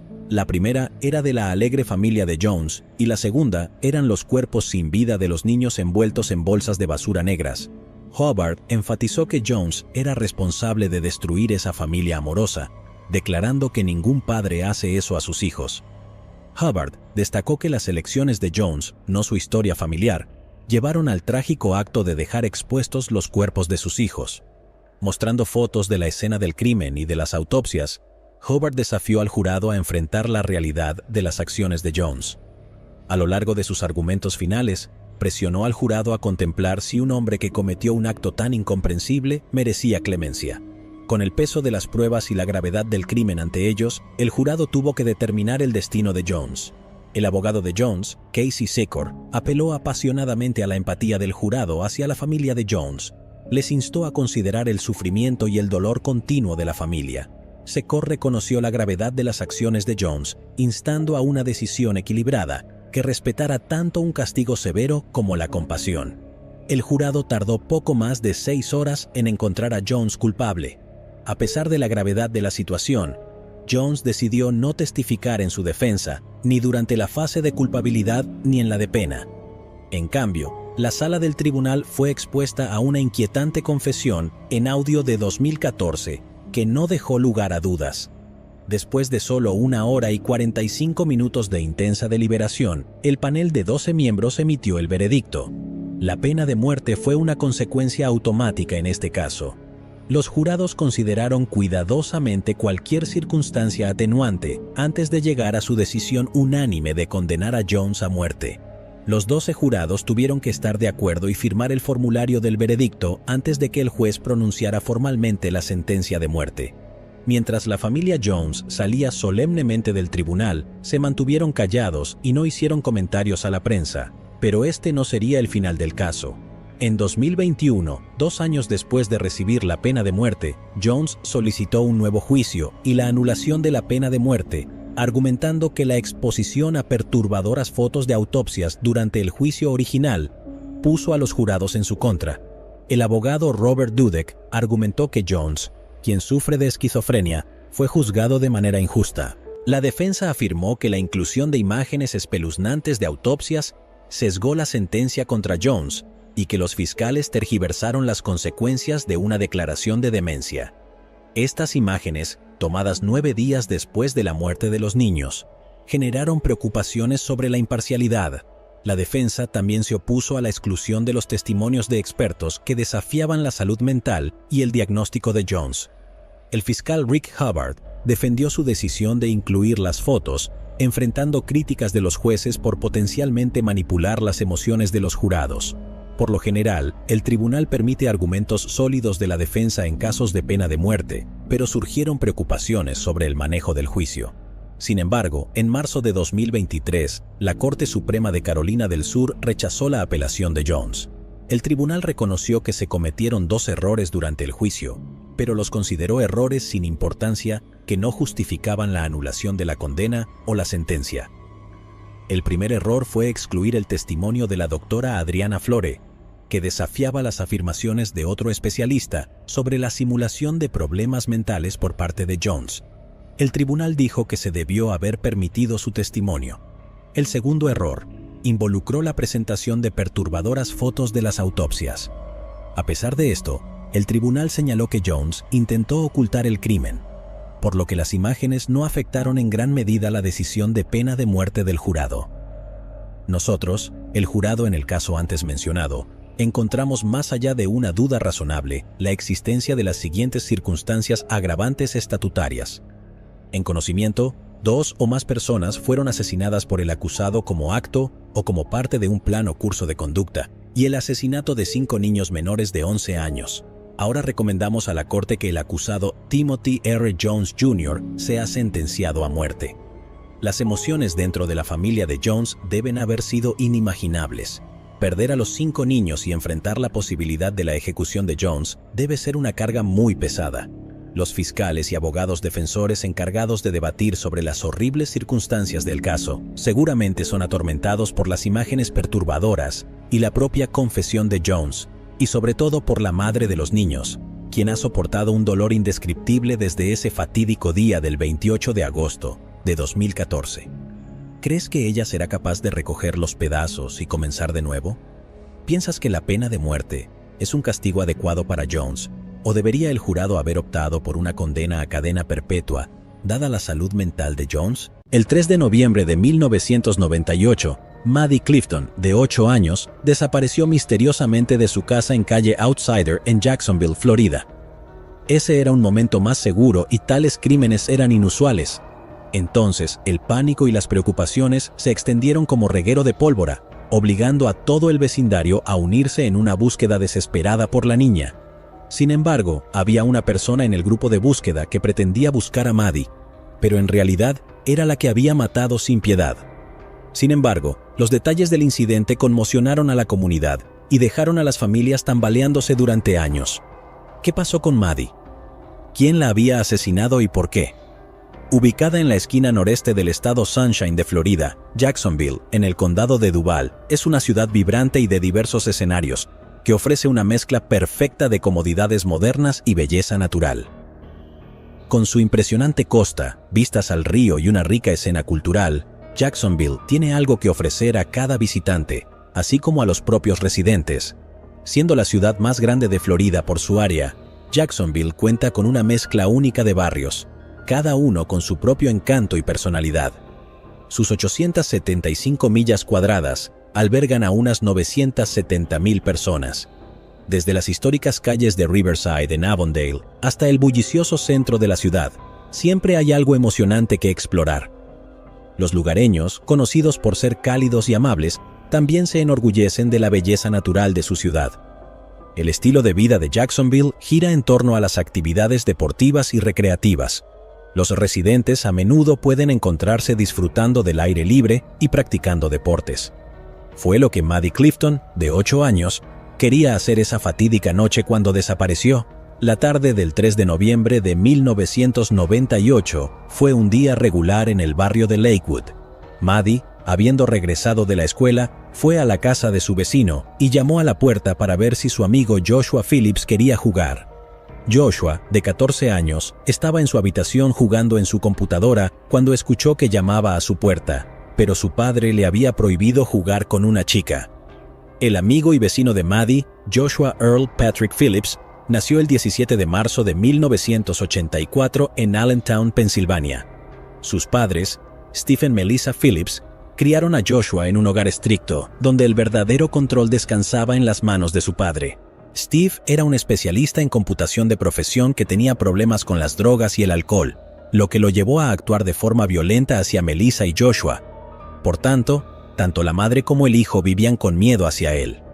Steve tenía reglas estrictas para su hijo, y no le gustaba cuando otros niños visitaban su casa cuando él no estaba allí.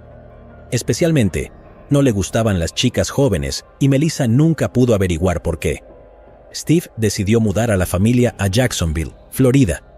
Joshua siempre había estado cerca de sus hermanastros Daniel y Benji, yendo a conciertos y películas juntos. El traslado a Florida significaba que los chicos estarían separados. Incluso Daniel y Benji le suplicaron a su padre que no llevara a Joshua a Florida para que la familia no se separara, pero su padre no los escuchó. Joshua no tuvo más remedio que dejar atrás a sus hermanastros y comenzar una nueva vida. Sin embargo, el chico tenía talento para hacer amigos y llevarse bien con la gente. Era conocido por ser un joven gracioso, siempre bromeando y haciendo reír a los demás. Así, poco después de mudarse a Florida, se las arregló para hacer nuevos amigos y fue muy querido por sus compañeros de clase. Él era un estudiante de 9º grado con promedio AC en las academias de tecnología Philip Randolph. Además de ser un apasionado de los deportes, le encantaba jugar béisbol con otros niños en su vecindario, pero no todos los compañeros de juego de Joshua eran chicos. A través de un amor común por el deporte, conoció a una de sus compañeras de béisbol habituales, Maddie, que vivía justo enfrente. Madeline Ray Clifton era popularmente conocida como Maddie. Nació el 17 de junio de 1990, de Sheila y Steve Clifton. Ella creció en Jacksonville, Florida, con su hermana mayor Jessie durante un tiempo, en el cual los niños tenían la libertad de jugar afuera sin preocuparse. Por supuesto, asistió a la Escuela Católica de San José en 3er grado. Maddie era una niña alegre y extrovertida. Era poco femenina y le encantaba jugar al baloncesto para su equipo escolar. También le gustaba el béisbol. Juntos, Joshua, de 14 años de edad, y Maddie, de 8, hicieron un dúo dinámico en las calles del barrio, una lanzando y el otro bateando. La proximidad de sus casas les ayudó a pasar más tiempo juntos y se hicieron amigos sin tener en cuenta la diferencia de edad de 6 años. Sin embargo, el padre de Joshua le había dado una seria advertencia sobre mantenerse alejado de Maddie, diciendo que ella era demasiado joven para ser su amiga. Sin rechistar, obedeció las palabras de su padre, porque sabía lo enojado y aterrador que podía llegar a ser. Entonces, ese día 3 de noviembre de 1998, alrededor de las 5 de la tarde cuando Maddie vino, Joshua dudó seriamente en jugar con ella. A pesar de ello, Maddie insistió hasta que Joshua se rindió a regañadientes. Sus padres no estaban en casa, así que el chico decidió jugar con Maddie por un tiempo y despedirla rápidamente antes de que su padre volviera. Para entonces, El sol se estaba poniendo en el horizonte y salieron a lanzar la pelota de un lado a otro. El aire de la tarde era fresco, pero el ambiente estaba algo tenso.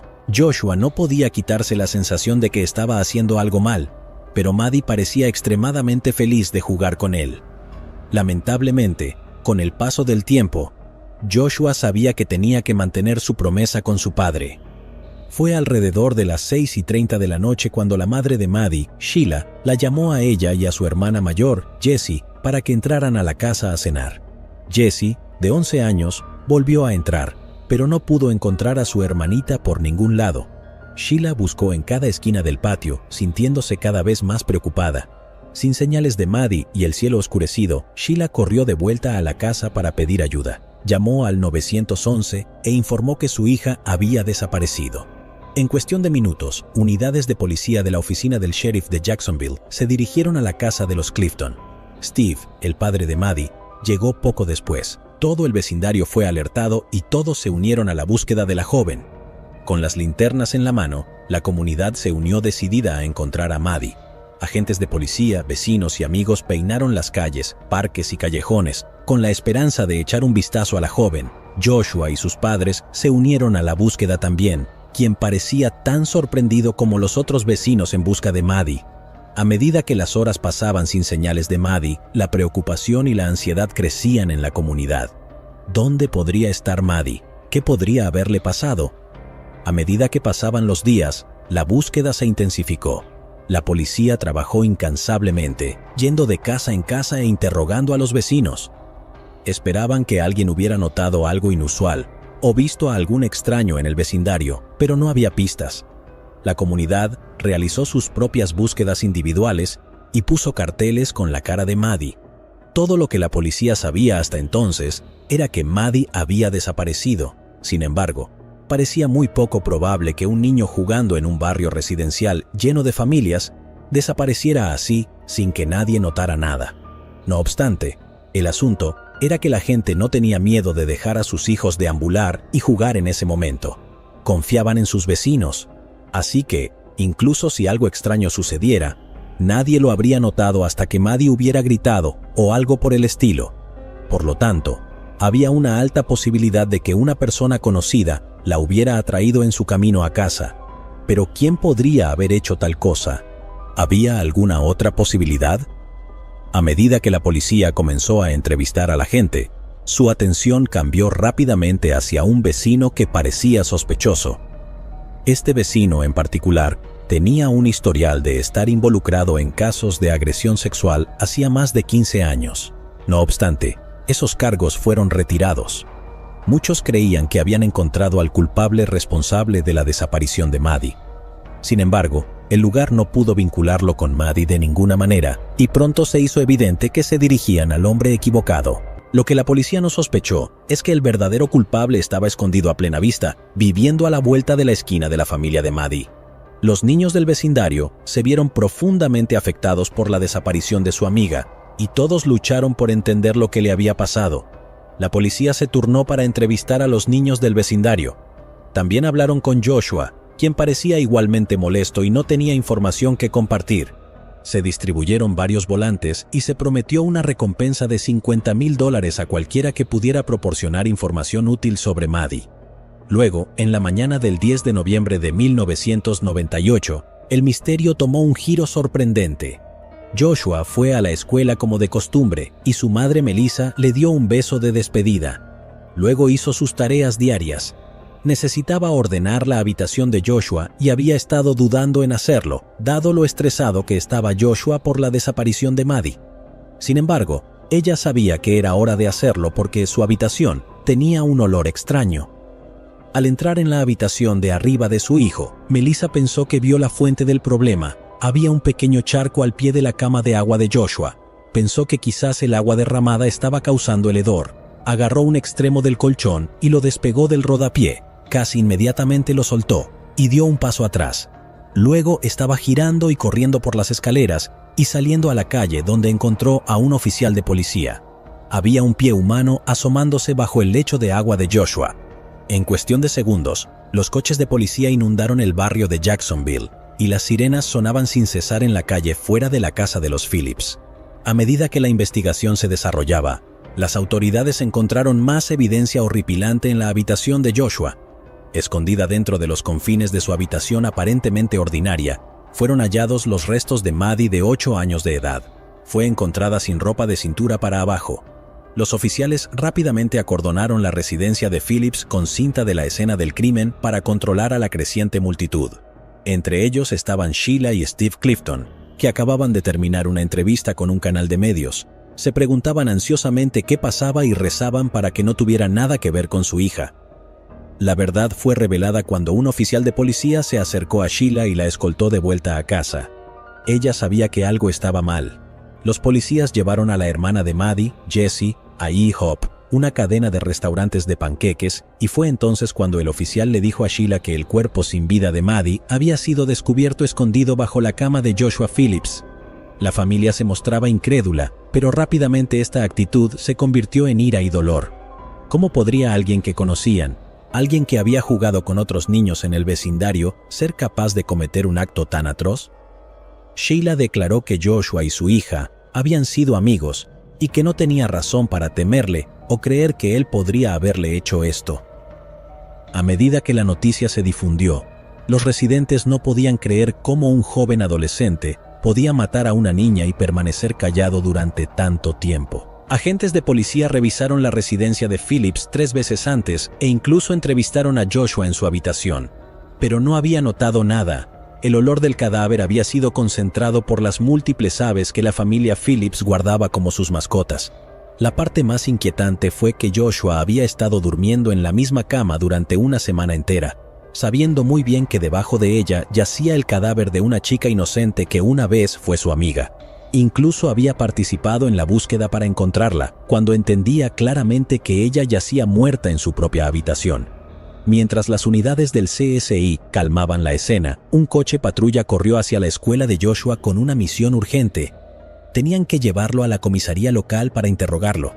Dentro de la estación, un detective lo sentó en presencia de sus padres, ya que solo tenía 14 años y era menor de edad.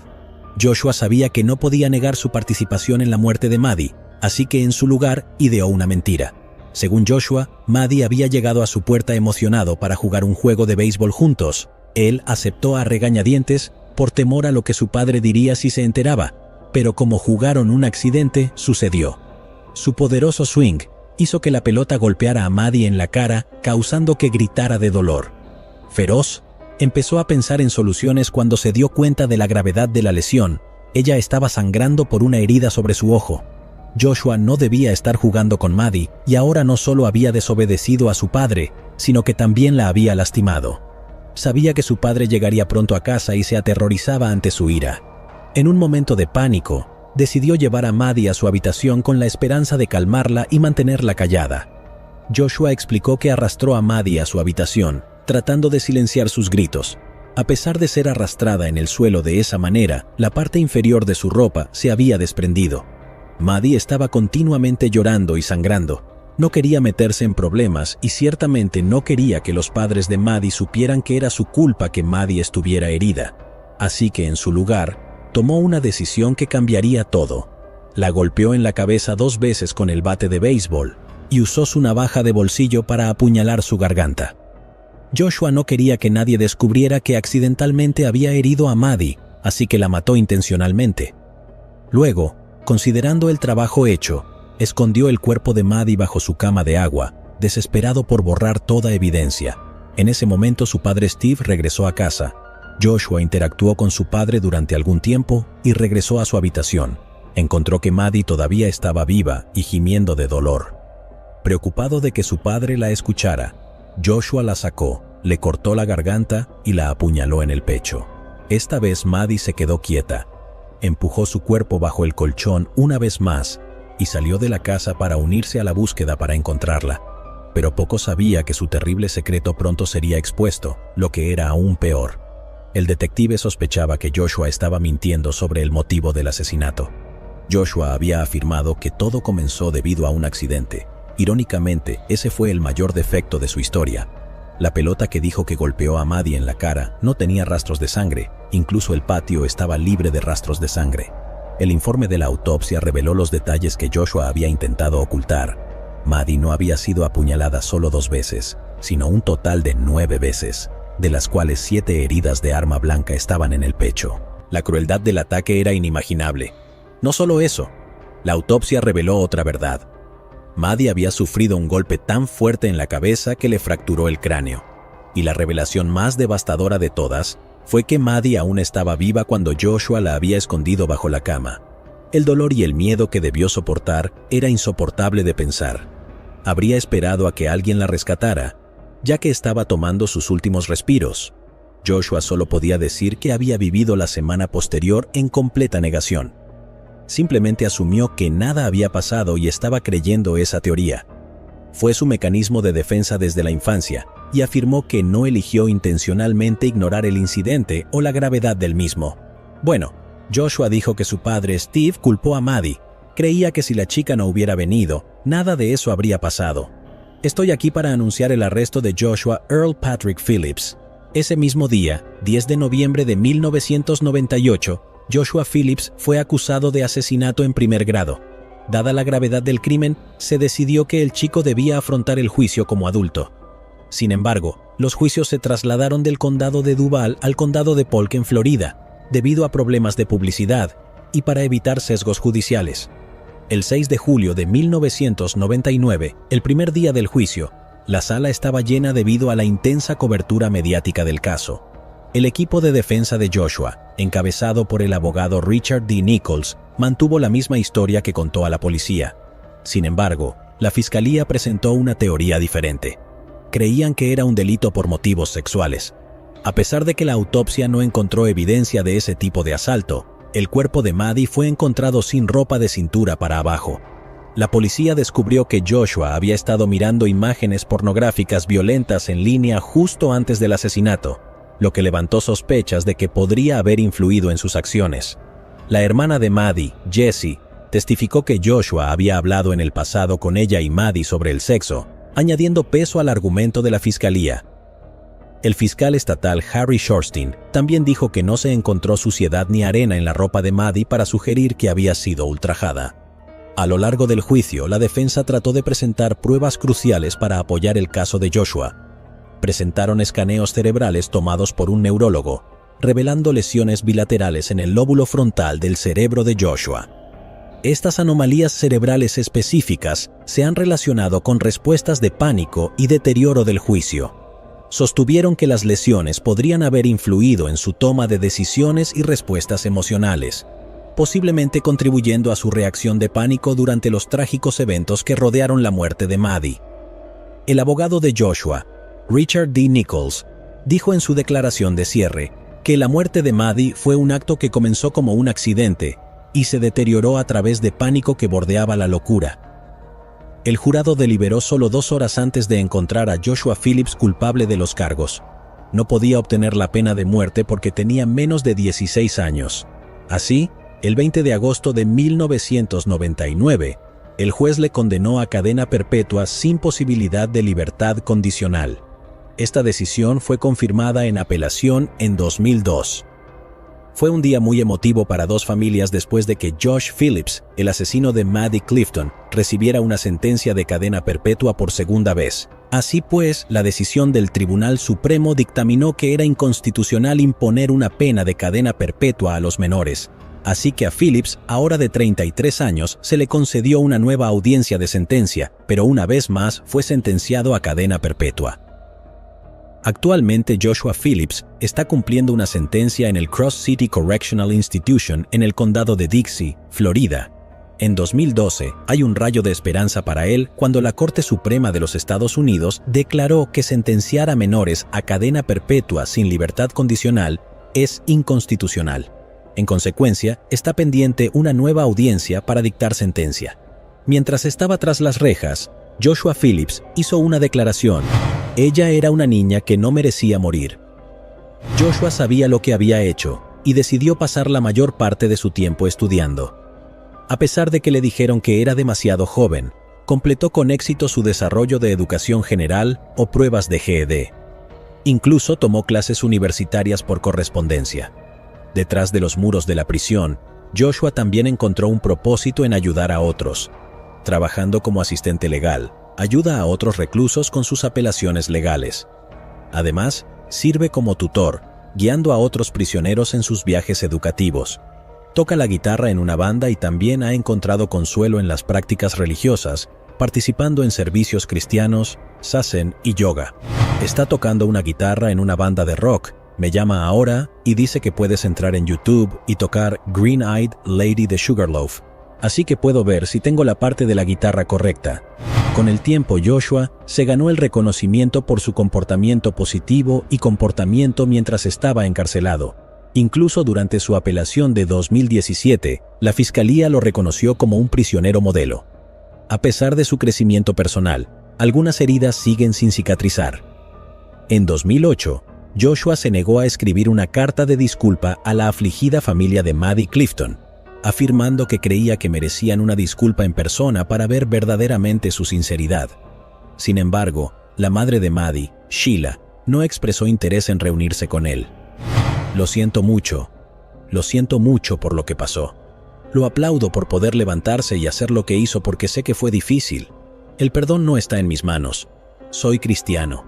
Creo en Dios y me siento como al final del día. Ese no es mi trabajo. Tras el juicio, los padres de Maddie se divorciaron, mientras que el padre de Joshua, Steve Phillips, falleció en un accidente automovilístico el 27 de junio de 2000. A partir de la última información disponible, Joshua Phillips, ahora 39 años de edad, continúa cumpliendo cadena perpetua en Cross City Correctional Institution. Su viaje es un recordatorio conmovedor de que las acciones pueden tener consecuencias duraderas, y el camino hacia la redención a menudo está pavimentado con decisiones difíciles y crecimiento personal. La pérdida de una vida joven siempre es un golpe devastador, ya que deja un vacío que nunca se puede llenar. Mientras que la justicia fue servida con la convicción de Joshua Phillips, nunca podrá deshacer el dolor y la angustia que la familia de Maddie soportó en la comunidad. Esto nos lleva a considerar la importancia de la intervención temprana y el apoyo de salud mental para los adolescentes con problemas. También enfatiza la necesidad de fomentar un ambiente compasivo en la casa que nutra a sus miembros jóvenes. Aunque Joshua fue el que cometió estos actos violentos, no se podía ignorar que su padre no era un gran modelo a seguir, especialmente cuando podía culpar a una víctima de 8 años. Independientemente de los motivos de Joshua, ¿crees que Steve Phillips fue de alguna manera responsable de enseñarle a su hijo que la violencia era la clave de todos los problemas? ¿Crees en la historia de Joshua?